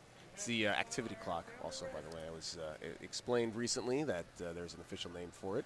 We should strive for accuracy. Similar to technical possible. Superiority instead of tech tech fall, right? With freestyle versus folk style terminology here. But, Spade, this is how the first match went. Olivia Fisk was up 2-0, and in the second period, Victoria Francis came back, scored 7 points in the second, including a big pancake to close it out for her 7-2 win. That's so right. For Fisk, it's about consistency in this one and not just getting that first takedown. She's got to be able to get another one, because Victoria Francis very obviously showed a power difference as she's fighting off a shot now is Francis. Fisk going for the high volume attacks to get through Francis's defenses. You saw a lot of this position, Francis in the front headlock, putting a lot of weight on Olivia Fisk, keeping her folded over. It's hard to get to your offense. Fisk was able to do it some in the first match before being overpowered. Fisk smartly goes to that 2-on-1, but it's going to be blown dead. 1:09 remaining in this period. Good shot of Francis. A nice tight shot of these competitors, and that's the one thing you got to love about Final X-Ray. These fans that are on the mat and have these kind of close seats, they get to really see the emotion of these women's freestylers and these Greco-Roman studs, and just the power, the speed, and how about this? The joy when these people make a world team, as Francis now looking to go into her short offense. We'll see if she picks a side to go throw by, or maybe just goes for the regular go behind. Yeah, the short offense has been where Victoria Francis makes her money. Hasn't been able to score here, but Fisk up on her feet, so they're not going to call this grounded if she steps out. Francis needs to keep the pressure on. Looking snap down, looking go behind, pick up a leg, and instead we get a stalemate. Tough one for Fisk there, who was doing a great job controlling that elbow right, not letting Francis kind of create space and get out to the side, and then right as she was looking for that peek out, that redrag, they end up blowing it dead, and we have 17 seconds remaining here. We'll see if Francis can steal the period or if it'll be Fisk once again going in the break with a 2-0 lead. Francis in short time. Fisk just needs to defend here, doesn't want to give up some late period points, and she won't. She will succeed in her task. They go to the corners. It's a 2-point lead for Fisk. And unfortunately, it looks like we have a sweatshirt instead of a towel in the corner for Victoria Francis. It's not a big deal. It's not the end of the world, but can't really get toweled down with a sweatshirt. But that's okay. We got a towel. Looks like a hotel towel for Olivia Fisk. Big issue from Spay there, and there's Coach Justin Abdu, the head coach of Simon Fraser. And I'll tell you, Spay, Simon Fraser of Canada. Yeah, it throws me off a little bit when you say national champion, or you have a woman competing for a world team spot with a dang maple leaf on their singlet. That's part of the logo of Simon Fraser. But we'll give Fisk a pass, and she will be representing the United States at Junior Worlds and U23 Worlds, and maybe seniors. But right now it's Francis leading the series, and she might walk her out here. She's taking ground, back, feet to the edge of the mat. Keeping the pressure on is Francis, and this is what she did in the first match. It was wear down Fisk in this position, and there's a big whip over. It's going to be a pin. That's it. Victoria Francis just made the world team, and she is pumped up. That's a knockout bonus. In UFC, you get a knockout bonus for that. That was a pancake, and then the first one, and the pancake, and the second one, but this time getting the fall. And she wanted it. She went out and got it. She was trailing both matches when she hit those big moves. Here's a replay of that power move. And it's, all right, before that, this was the double leg, or the switch off to a single, then back to the double leg for Fisk. And that put Victoria Francis in the hole, and there we go. Just straight muscle, just some power, and that was all she wrote for Fisk. Knew it right there. So once we get some pictures here, it'll be our man Brian Hazard with the interview. One more Here we go. time, 72 kilos. She's going to Kazakhstan on the world team, Victoria Francis. Victoria, you ended it quick. Can you talk me through those last couple of seconds in that match? I've been visualizing that finish on this mat with the white and the final X. It just in my heart knew that was coming, so I just knew I had to wait. We've been working that position for weeks now, so it was just, I knew it was coming, so I just had to be patient. So you think it happens. You were a junior world medalist, you were third. What's it gonna take for you not just to be on the podium, but be in the top of the podium in Kazakhstan? Just everything needs to sharpen up. I feel like I've been in the sport, but I've been away from it. I haven't been on the same level past year, so just kind of tightening everything up and getting back where I was before I took my year off, so yeah.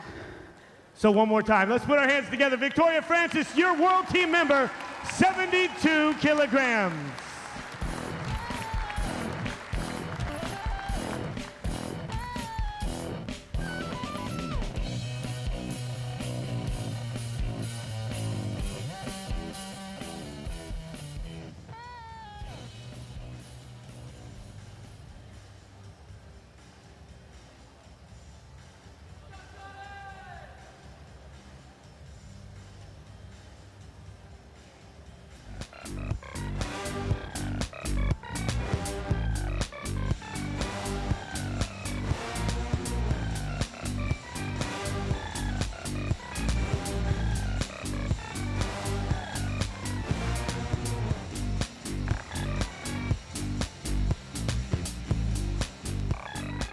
Bout number 2, Greco-Roman, 82 kilos.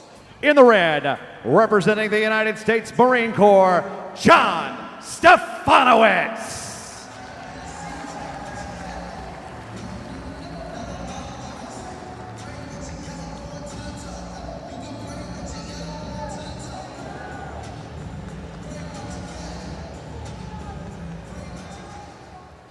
And his opponent wearing the blue from the New York Athletic Club, Kendrick Sanders.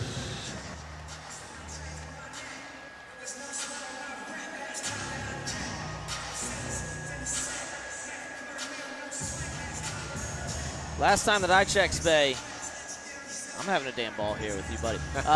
So, second match here of 82 kilos. Kendrick Sanders coming to the mat second. You see him in the blue and white New York Athletic Club singlet, taking on John Stefanowicz of the United States Marine Corps in the red singlet. Thank you to everyone joining us on our social channels, Twitter, Facebook. I believe we're on YouTube as well. I don't think we got it to Instagram. Giving the people what they want here, this Greco action. Spread the word. Tell everybody to tune in and watch. These guys make a world team, these guys and gals. And then for the main event this evening, don't forget to sign up for Flow Pro if you haven't already. That's the only way you're going to watch the evening matches. And coming back to this match here, as Sanders kind of holding ground here in the center, we'll see if how quickly it takes for somebody to get put down here. As you see the ref first time pointing at Stefanowicz, who is leading the series 1-0, we should mention. They traded fours, and then late step out and a late caution in 2 off of a step out situation allowed Stefanowicz to win 8-5 there. Some wild moves, some plenty of action to follow as Sanders ties up like a front headlock from neutral. And that's the head and arm that he couldn't get to the first time around, looking for that whip over. Plants a foot, and you're allowed to plant a foot, and if a guy falls over your planted foot, that is okay. You cannot use your foot in the attack, or your leg, your whole leg. You can bring someone over your hip, You cannot interlace your legs as you go further. And now Sanders goes on top. Stefanowicz gets put down due to passivity. So Sanders takes the lead, and we'll see if he hits that reverse lift where he locks up. Instead of a gut wrench, you kind of come around the side. And Alexander Karelin used it to devastating effects. If you just look up highlights of Karelin on YouTube, you will see him just put people out of their misery all day long. We'll see what Sanders can do here. Now, the thing that I liked about what Stefanowicz did to combat that in the first match, he kind of stuck his head in the center in between the knees, and this time Sanders just kind of going to kick him free. So we didn't even get 10 seconds on top there, yeah. It's a good scouting by Stefanowicz and his coaches. Sanders went to get that reverse lock in place, and instead Stefanowicz said, you can stand up too. It's not against the rules. Just don't see it very often, but it worked there, and giving up just the one is Stefanowicz. Sanders with the 1-point lead as they go back to the center. Stefanowicz looking for those arm drags he's been trying to hit. So as we mentioned, it was Stefanowicz winning the first one 8-5, evening the series for the year, as it was Kendrick Sanders taking a 7-3 win in the semifinals of the Open. Now, about this time in the match is where we start seeing the arm spin attempt there from Stefanowicz. That was exactly what I was getting into. This one, of course, white paddled, and Stefanowicz, I wanted to get up, or no, they were just out of sorts. I couldn't tell if maybe Stefanowicz kind of banged his nose into the knee of Sanders. Yeah, I think they were just a little tangled up, and they needed to extricate themselves. To get back to neutral, chest to chest, they're pummeling. Arms are in. Looks like Stefanowicz looking for an underhook. Elbow blocking is Sanders. He's got to watch out, or he'll get called for negative wrestling, passivity. It's all possible. And you mentioned in between the matches here about the crowd, the U.S. Marine Corps crowd, both the trials Tremendous. and here getting loud for not only Stefanowicz but Jamel Johnson as well at 67 kilos. And you see Sanders kind of trying to jump into front head there, but Stefanowicz starting to take some ground here. Sanders, a longtime veteran, but he did take some time off. It's tough to find good training environments. So I don't think Sanders has been on this stage, this level before, although he has been a high-level Greco guy. And going for the arm spin is Sanders. He wanted that white paddled. Instead, Stefanowicz kept wrestling through the match. Stefanowicz stealing the period there, 2-1. And I think Sanders is a little confused because to Sanders' credit, the official threw the point up late, but it's because he was. To me, it was because he was letting the situation play out, and he wanted the clock to hit 0 before he, before he said, "Oh no, that's 1," and he wanted to kind of let the situation play out. So let's get a second look at it here. Yeah, that was a confusing one. There's the arm spin, but the motion is stopped. He was on both knees. Yeah. And Stefanowicz was behind. And that's you can hit the arm spin and you can slip, but you basically have to give up the move. You can't continue to wrestle as. You could see, there's sometimes you hit the arm spin and then you keep wrestling and then you score the points, and it works both ways. You keep wrestling, the other guy can counter, and that's what Stefanowicz did. He made it his points, and you're right, he stole the period. Just like that, it's 2-1, and Sanders already got his time on parterre. It's not mandatory that the other guy has to get put down, but you really have to work if you want to get 2 passivity points in the first and second period. And some of that, with Sanders, right, Stefanowicz stealing the period, there's some of that you can attribute to maybe rust, right, with Kendrick Sanders said yesterday he didn't even know if he was going to come to the Open. He ended up winning it, right? Right. His U.S. Open title spaced 5 years apart, 2014 and 2019. Now, he wasn't off in those 5 years, but as he said, went through some off-the-mat stuff, some injuries. The Florida native, though, needs to find a way to get to his offense here, and he might, in fact, get put down. So now Stefanowicz leading 3-1, 2:20 to go. And the Marine Corps fans showing their approval. They can sense that Stefanowicz is close. We're in the second period, 2 minutes and 20 seconds to go. If Stefanowicz can put some more points on the board, he will come close to icing this thing. You see Sanders was grabbing there, like right near his chest for a second. Stefanowicz starting to drive forward here on this. It was a high gut transition into a mid-level gut. Driving to his left here. Very close to getting a good defense. Some Marines right in our line of sight on the other side of the mat. They were looking for some sort of leg foul or maybe. I think the way he stuck his arm in, too. Yeah, but, that just looked like good defense. So glad that, the wrestlers were determining how that went. 3-1. Sanders, all he needs is a 2-point move. Easier said than done, of course, but that will give him the lead via criteria. It'll be 3-3 at that point, but last point, or last scoring move would give Sanders the tiebreaker. A 1-point move, however, and he's still obviously down 3-2. 2 1-point moves, and it's Stefanowicz who's going to have criteria. And if Stefanowicz is able to hold on here, even extend his lead, but he's leading 1-0 in the series. Our first World Team member, as we're going to get a restart here, our first World Team member from Illinois, which of course is kind of a power known for its Greco. Very much so. They crush Fargo every year. But Stefanowicz, a Pennsylvania native, much more known for their freestyle, so good to see potentially if you can hold on here, that Pennsylvania would get a guy on the World Team. Or, of course, Florida, right, a non-traditional state as well. So either way, we're going to get a little bit different type of Greco flavor here at 82 kilos. That's right. It's Sanders nearly had Stefanowicz's back, almost with the go behind, and that's when the fun really goes. And good Ole. That's 1 point for Sanders. Stefanowicz, this is why edge of the mat wrestling is awesome. This is why I love the step out rule. Stefanowicz pushing in. Sanders says, keep going that way.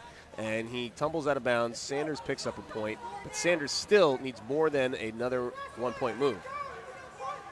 Sanders cannot win with another step out if time expires and the score is 3-3 as a result. Yeah, that late 2 proven to really be huge here in this match. Not only stealing the period, but now putting him in the driver's seat. Criteria. 20 seconds to go. Marine Corps making their voices heard.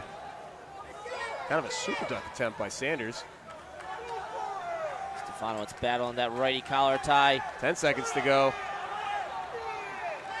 I imagine we're going to see a high dive here, but it will be John Stefanowicz of the United States Marine Corps. Maintaining position. And the Marines show their support. They are loud fans. And it's John Stefanowicz getting it done.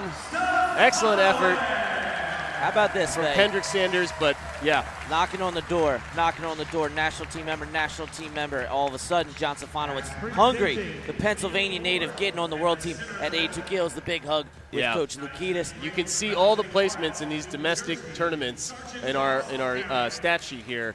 And finally over the hump. John Stefanowicz going to be going to Kazakhstan. We're getting some pictures here with the United States, the plaque here, and we're going to kick it over to Mr. Hazard for the interview of John Stefanowicz. One more time, John Stefanowicz going to Kazakhstan.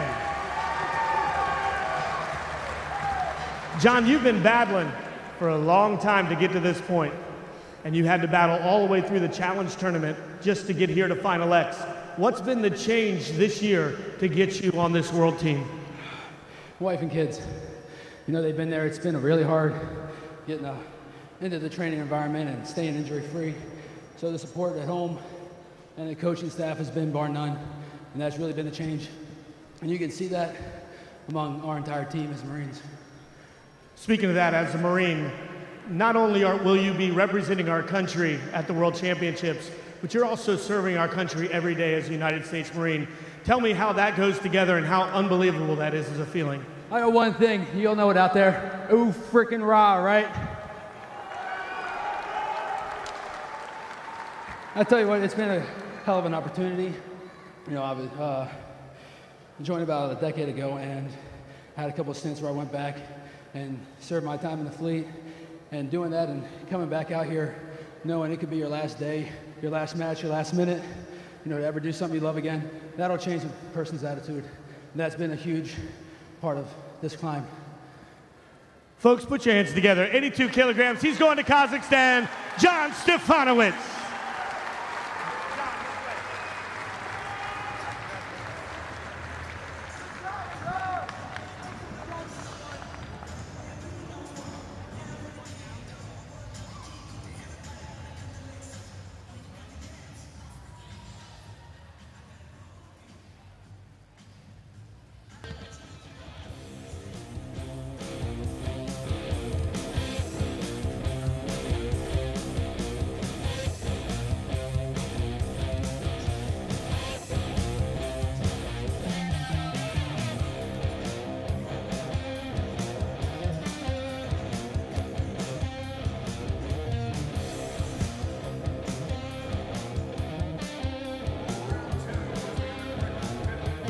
kilos. In the red, representing the Ohio Regional Training Center, Brady Coons.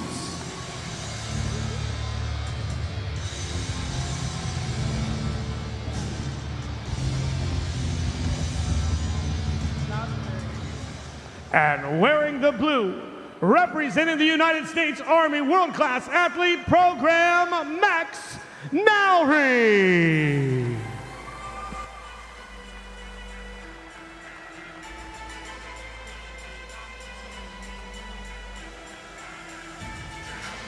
So a hard shift in the entrance music for Max Nowry. Yeah, I'm a Ninja is like a pop punk song, something. Coming out of some harder rap stuff here. All right, so in the red singlet on the left side of your screen, Brady Kuntz represents Titan Mercury in the Ohio Regional Training Center. He is trailing in the series to Max Nowry. He is in the black and blue singlet representing the Army W cap. And, of course, we mentioned this a lot in the first match, but if you're just now joining us, these two have a prior relationship, kind of a mentor situation based on Agassi Manukian. And so now it is those two fighting out for a 55-kilo world team spot with Max Nowry winning the first one 3-0. Yeah, in the center of the mat, Kuntz needs to figure out a way to get through Nowry. Nowry, much better suited for this 55-kilogram weight class. We've said that before. 59, the next lowest weight class. We're now 60, but 59 before that.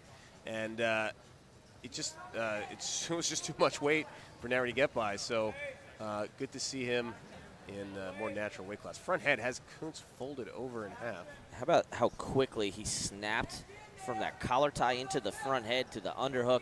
Now Kuntz clearing out of it there, and that was the first time really that Brady Kuntz has been able to get to his underhook, something that he worked so effectively at the World Team Trials in the first. He was really trying heavily to go to his redrag, but unfortunately for Kuntz, the underhook not enough as he's going to, it is enough for Kuntz. I got my wires crossed there, Spay. Kuntz taking the 1-0 lead. So here's the thing. Timmy Hands brought this up in his preview. In the anonymous scouting profile. Is Brady Kuntz's gut senior level ready? He scored with it every time, at least 2 turns at the World Team Trials, and he's going to go to his left here. He's going to fake right, go left, but I think he's probably going to run out of time here. Yeah, that's with the lightweights. They can get their arms wrapped around tight, almost anybody. And if you have a gut wrench just like that, Kuntz hit it and got 2, but big head pinch, delighting the crowd. Now answering right back, and there's Kuntz with the takedown from feet. So applause from the crowd. They know good Greco wrestling when they see it. That's some nice action from our lightweights. That's not just good Greco wrestling. That's good wrestling. I talked about Kuntz. He's always going lefty, always going lefty. All of a sudden feints, hits it to his right, but then Nowry comes up, sits out, grabs him by the front head, goes to the Greco folks aren't going to like this, the head pinch over the top, and then they come back on their feet, and Kuntz goes right into the duck under. Yeah, and you say Greco folks aren't going to like this because you call it a head pinch. And yeah. There's a lot of different names for a lot of different moves. Greco folks don't call it a head pinch for the most part. It just seems to be what we've landed on. Otherwise, at least in the Flow HQ, it just seems to be what it is. So appreciate the little shout out just in case anybody hears that, Nomad. So still a lot of time left. We got 3 minutes and 30 seconds. We could get a third match, which would be our first third match so far. Everything else has been 2 matches, and a team member is crowned. 20 seconds left in the first period. A chest-to-chest pummeling. I cannot wait. I hope our shooter gets that on action as we're going to see Now it. he dives behind. He'll get 2. Looking for more in short time. He's got a gut. And Kuntz unable. This is still the same move, so you have to get back to a defensible position. That's why Nowry wasn't getting all those gut wrench points as he took Kuntz back and forth. This is how Kuntz first got on the board. We're going to do a replay here, thanks to our hard-working folks in the production booth. And this is maybe going to be the best 30 seconds of wrestling that we have seen all day here. But we're going to see the gut wrench here, switching off to the other side by Kuntz. Yeah, then good, you see Nowry coming around move here. He's going to grab that head, toss him over the top for 2. And then back arching gets 2 there on the second effort. Come back up to their feet, and Kuntz immediately goes in the whoop duck under for 2. Great chain wrestling by both wrestlers as Mark Bader comes along and gives his patented back rubs. As we get in for the second period, these two guys both trained by American Greco legend Dennis Hall. That's their connection. So they've been training together. Is Nowry going to hold on to the spot as the veteran, or is Kuntz going to dethrone him? And I tell you, Spade, I'm happy that the WCAP corner did not throw the brick there, because Nowry took the lead, right? I know they probably wanted at least one or maybe even two more of those gut wrenches, but when you can't come back to a defensible position and you take the lead, you just got to let it go as he goes into that duck under once again. Rear standing now. A little bit of a drive. Oh, and now Kuntz is in trouble. Big back arch. And pounding him right onto the mat for 5 head over heels. That's a big-time Greco move. That's what the crowd was waiting for, and that's what they got. Kuntz is going to go over again. Now he's got him up, doesn't get it. And a palpable sense of disappointment after we were all treated to that power bomb, just straight backwards by Nowry. Kuntz did not keep his weight down long enough. And then Nowry had Kuntz up in the air again, but couldn't get another big throw out of it, and everybody kind of exhaled.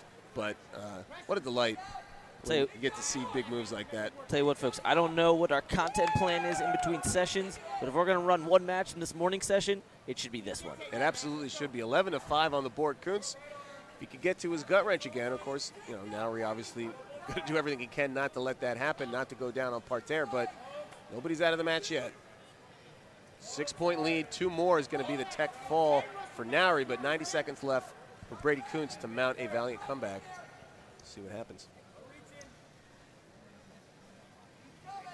And if I'm Nowry, I'm letting Kuntz come to me, right? I've already hit a couple ducks. Right. Even after getting hit for a duck in the first period, and you see him ducking under there to the right shoulder of Kuntz. Keeping Kuntz off balance, not letting him get to any. He's got to go big, or at least figure out a takedown. But Nowry being smart, drag. And now he's got the back again. They're going to go down to the mount quad pod for Kuntz. Going to the reverse lift is Nowry. Ooh, that was tricky there by Kuntz. Going to step over, almost got points, but it is all white paddled by everybody. I don't know there. That was awful close. Now, could there possibly have been a leg foul situation because of the way their legs were tied up? Possibly. Possibly, so but that's probably where you they were are going allowed with to that. hip heist and kick your legs over, and if your hips push your opponent over into an exposure, you should get those points, but we're going to go right back to it. Action continues. Final 30 seconds here, Spay. We've already got a couple world team members on this Greco team. Joe Rao and John Stefano will Max Nowry. I believe this will be Max's first senior level team, if I'm not mistaken. He made he's a university world champ. Was second in the team trials last year. He's a 6-time national team member, senior national team member, but has never represented the United States. He's represented the Pan Am Games, never at Pan Am Championships, never at the World Championships. But he's about to make his first world team break through that barrier that once held him back. It's Max Nowry. He's going to Kazakhstan, and he gets a big round of applause as everybody appreciates the show these two guys put on. It can't be easy when it's a guy you've trained, it's a guy you've helped reach his goals, but you got to take him out if that's standing between you and your goals, and that's what Max Nowry did. Impressive work. Here we're going to get some highlights. This is what we were waiting for. Nowry goes behind, has the trap arm. This is how he finished the first period, so we'll get a look at the gut wrench there. Those back and forth, those don't count, so he just got the takedown of the 2. But then here it comes, the big one, the logo, the 5. See you guys. To finish it off. Excellent match. Match of the night so far. Great performance by Max Nowry making his first senior world team, and he will be with Mr. Brian Hazard here as soon as he got to get his picture taken first. That's right. With the Marine Corps, and then in just a second he'll be heading over to Brian Hazard. Gonna do some handshaking. Oh no, there. Spencer telling him doesn't look too pumped to be going over talking to Once Brian again, Hazard. your 55-kilogram world team member going to Kazakhstan, Max Nowry. Congratulations. So you came back in that match down early, came back with some beautiful throws. What's it take, heart, guts, what's it take to come back in a match like that here at Final X? Well, I'm a product of all my coaches. And I've been fortunate and blessed enough to have great coaches from the time I started 22 years ago to now. And, you know, having Spencer Mango as my coach, you know, that was the guy I was chasing down for years and years. Now he's coaching me. So I'm just a product of them, and it took 10 years to finally get this spot. So I couldn't miss this one. And like you just said, you've been chasing it. You were a university world team and world champion. You've been on the national team for many years. This is your first world team. His first world team, folks. So you've been in the grind. What's the change this year? A mindset. After I had both surgeries on my hips, kind of just like a restart, especially with 55 kilos being brought back. 4 years ago, I was ready to be done with the sport, and then I just kind of feel refreshed now. Everything's starting to click, and I'm just more motivated and excited to be on the mat now. I'm very fortunate to do it every day. He's another athlete who's representing not only his country on the mat, but he's serving his country with the world-class athlete program, United States Army. Folks, give it up, 55 kilograms, Max Nowry.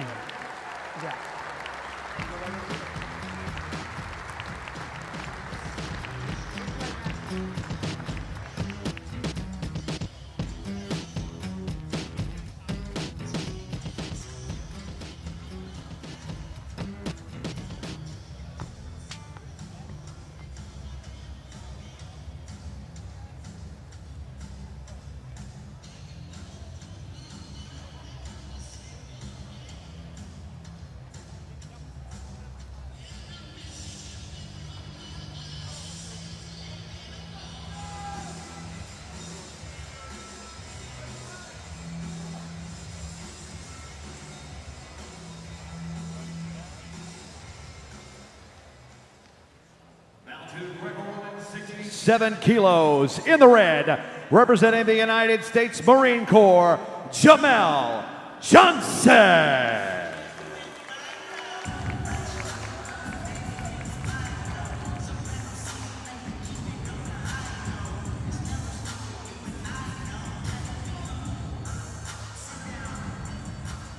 And his opponent, wearing the blue, representing the United States Army World-Class Athlete Program, Ellis Coleman.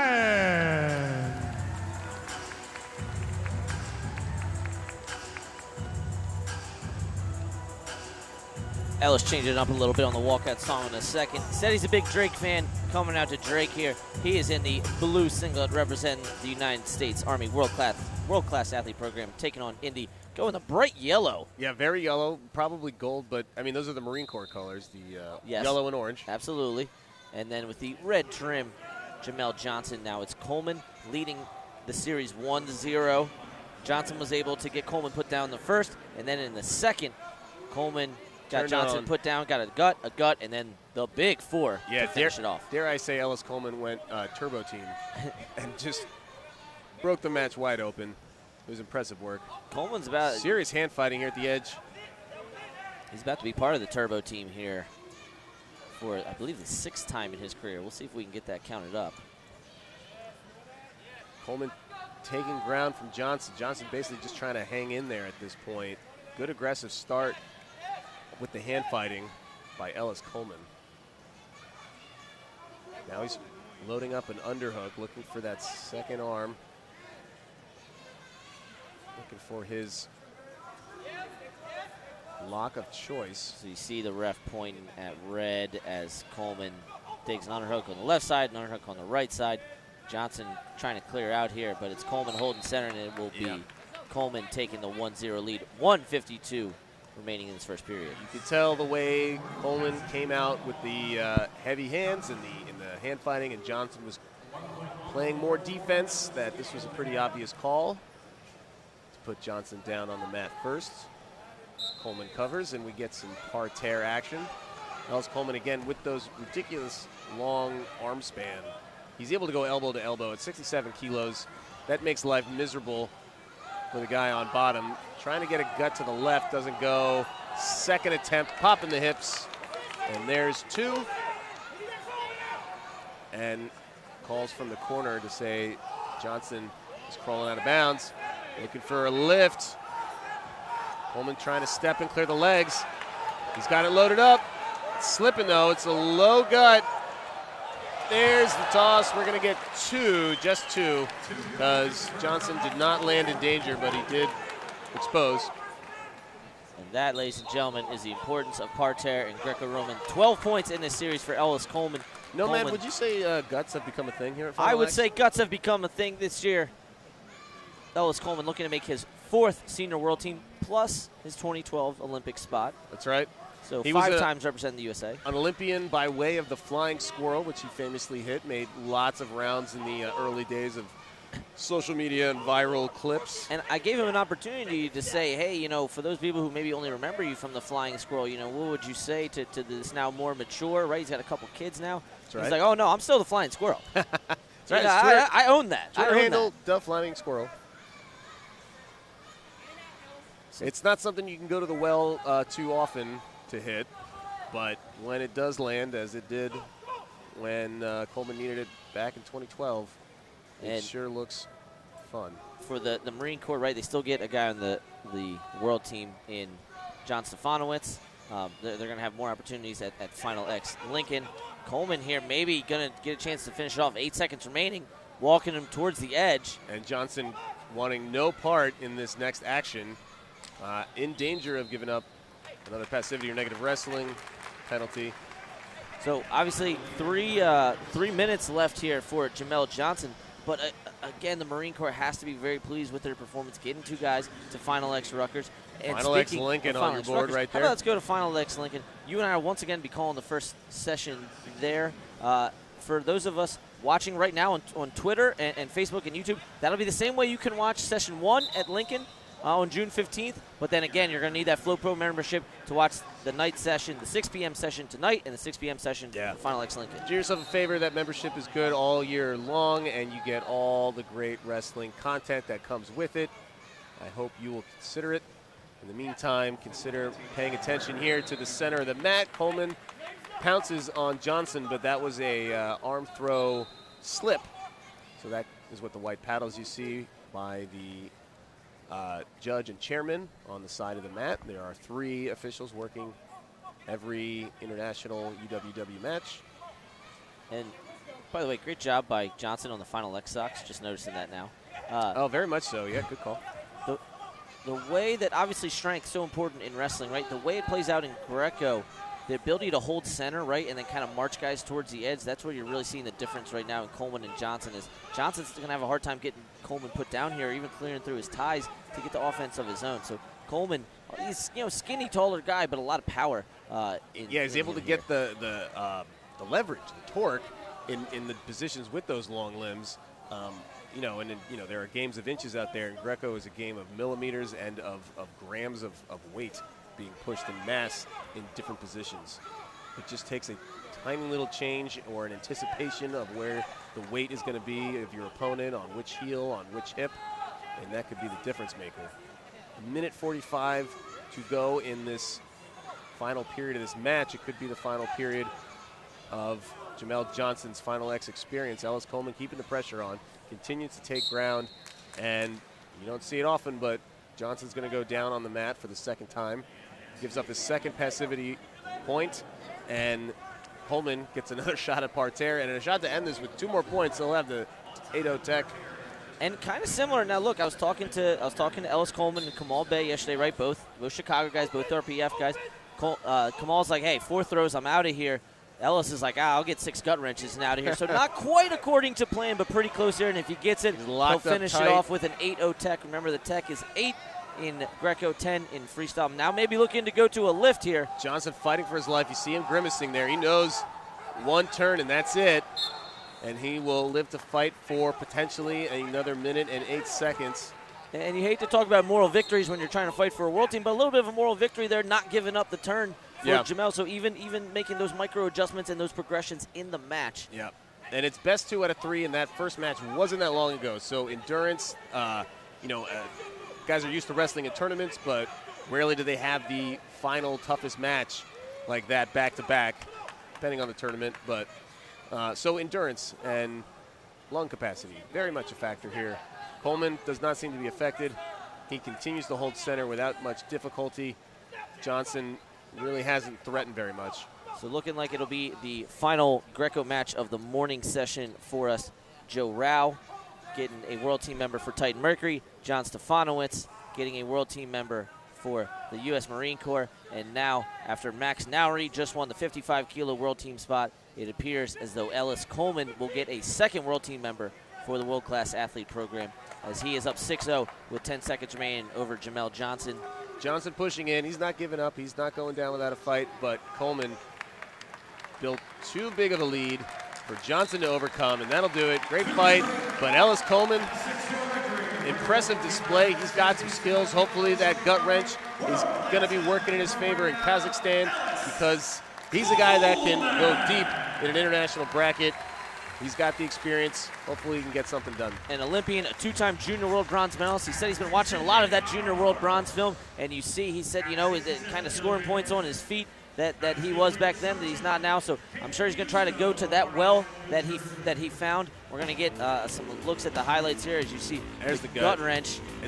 I mean, Johnson did everything right there. You get defend as best you can, but when you got a guy like Coleman wrapped up that tight, it's tough. A nice acrobatic step over.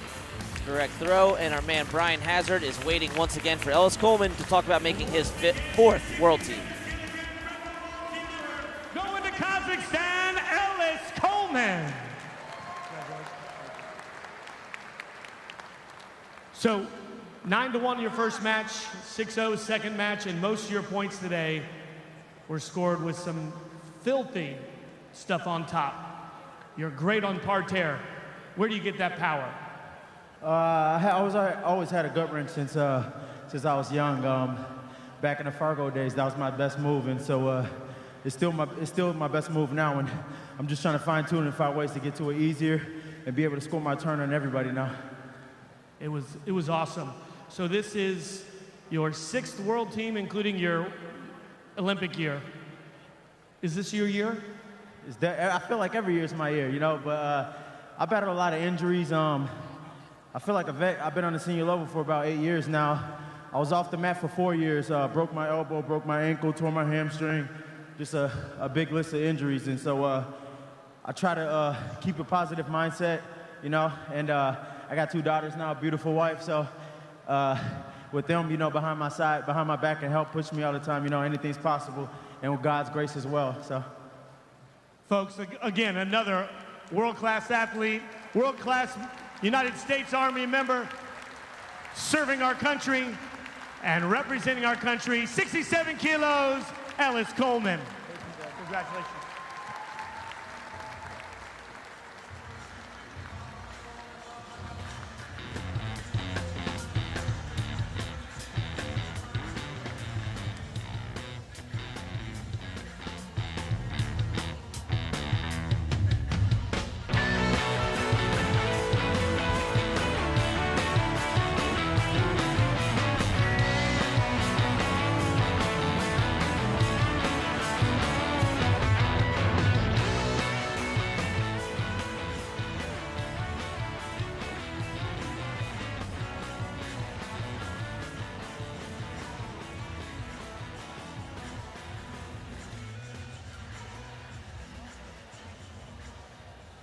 Bound 2 women's freestyle, 57 kilos. In the red, representing the Army World Class Athlete Program, Jenna Burkett.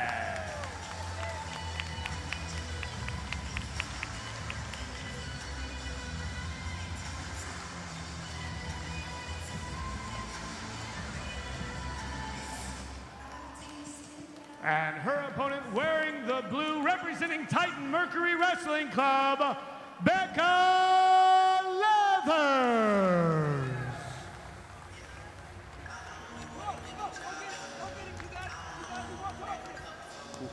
Coming to the mat, second, Becca Leathers.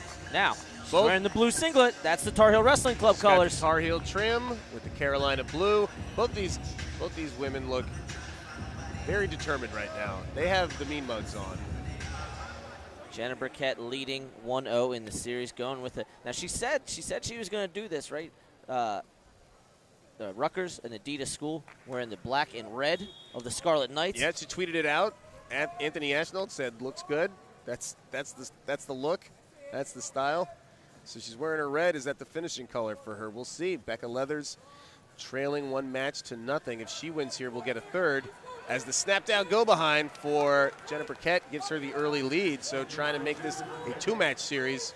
It's Jenna Burkett. She goes to work on top of the gut. She's driving her legs. Didn't get that hip hop to send Leathers over for the turn. So just the 2 points. And one of our knocks on Jenna last year was maybe not her lack of offense, but maybe her hesitancy to pull the trigger, or maybe to kind of rely on her short offense stuff. But you see her scoring early. You see her scoring often, making life difficult in parterre. Obviously, she didn't get the gut wrench there, but it's one of her biggest assets. And it puts the pressure.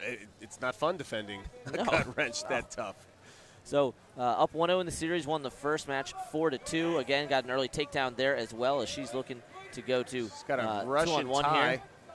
Taking ground from Leathers, making Leathers adjust, and she's not able to circle to the center. Another point goes to Jenna Burkett. And that is determination. And again, you see Jenna coming down in weight from 59 kilos last year. Becca coming up from 55. So you see the strength difference. And again, just the determination to drive Leathers out of bounds. Now, well, and you mentioned, or Willie and Mike Mallon, the pregame show, mentioned she doesn't look like she's having a bad cut, or what she was dropping down weights the right way, is lean and mean, and looks as tough as ever. Yeah, and she talked about that, right? I mean, when she was a world team member in 2014, it was at 60 kilos, and you know, has wrestled 62 kilos before. Now, much different diet for her, and it's showing in not only, you know, able to drop down, but her energy level on the mat, right? So able to run through with these offensive attacks.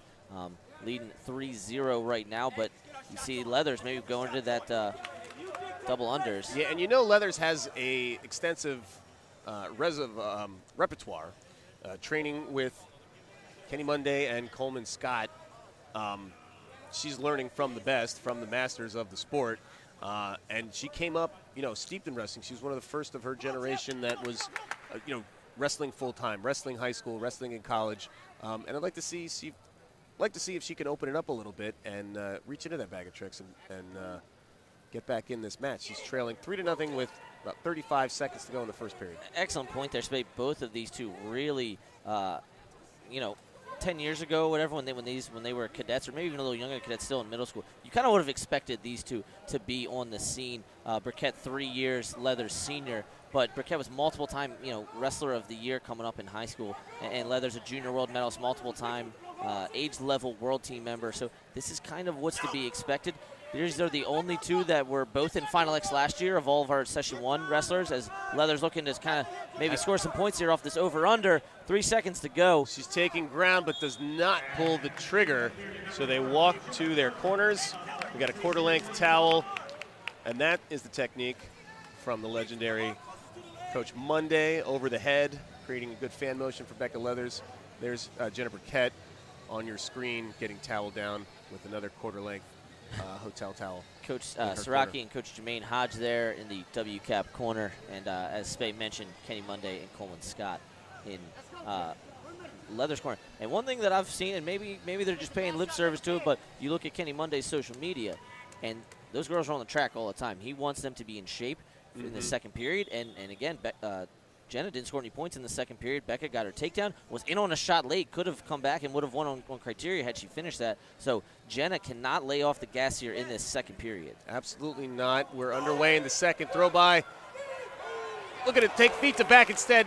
Leathers bellies out just in time, but Burkett now with a 5-0 lead. She wants to end this. She's got a lace, getting close to locked up. Is it where she wants it? She's going for the turn.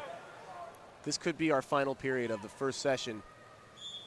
If Burkett wins, she will wrap up her world team member spot, and we will break in action. We'll have I think we'll go out to the tailgate section, I think is what you and I will do. Me and Spade will be out to the tailgate. Maybe we'll see some of these world team members here. Maybe we'll get to congratulate him, right? We've got 5 world team members already. Jenna looking to make it 6 here in this morning session. Front headlock, chewing up clock. That's what Burkett wants to do. The clock is her friend. Leathers has to be aware that she has barely 2 minutes to work. Swing single, and Burkett catches her in a front head. They wrestle back up to their feet.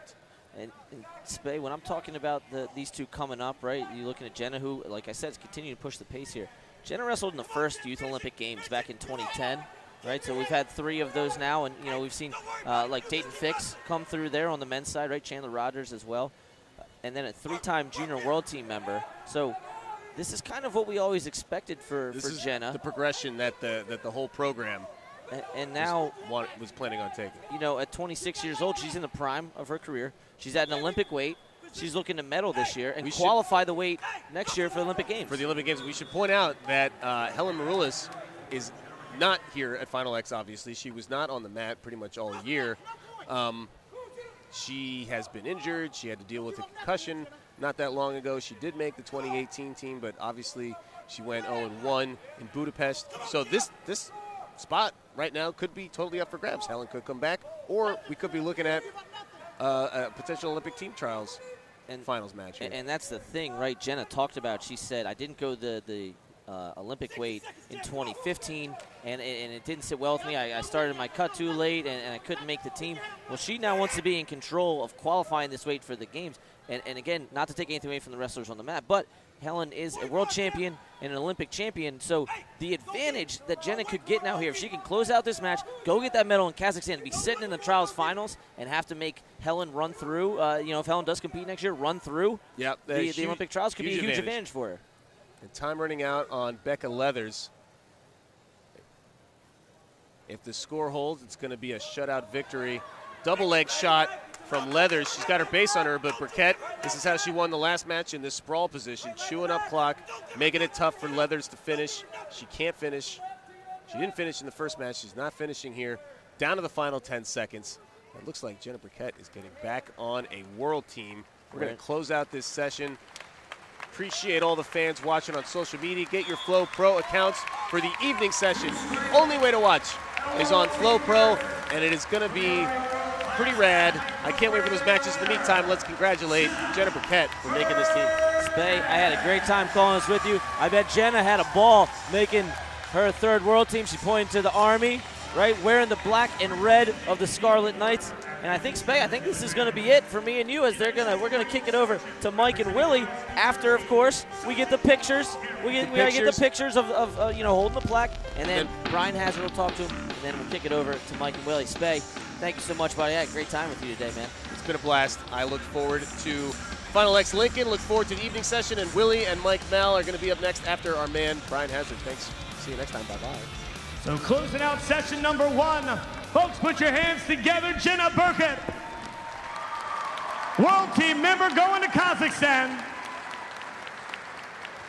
So last year you were here in Final X. Still, you didn't win in Final X, but you made your way to the World Championships, up a weight.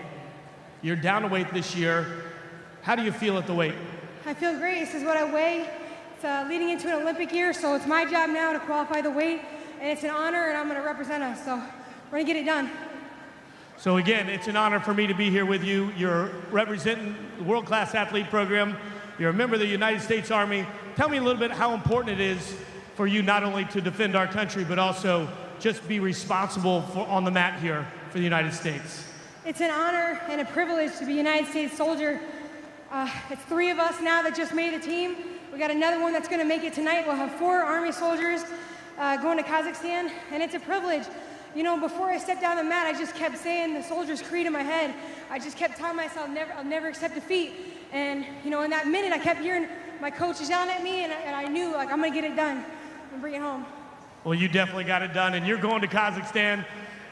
Member of the United States World Team going to Kazakhstan, Jenna Burkett. And with that, ladies and gentlemen, that concludes session 1 of Final X Rutgers. We will be back for another exciting segment of matches to help determine our world team spots at 6 p.m. Doors open at 5 right here at the rack. We hope you enjoyed session 1. We'll see you back here at the rack at 6.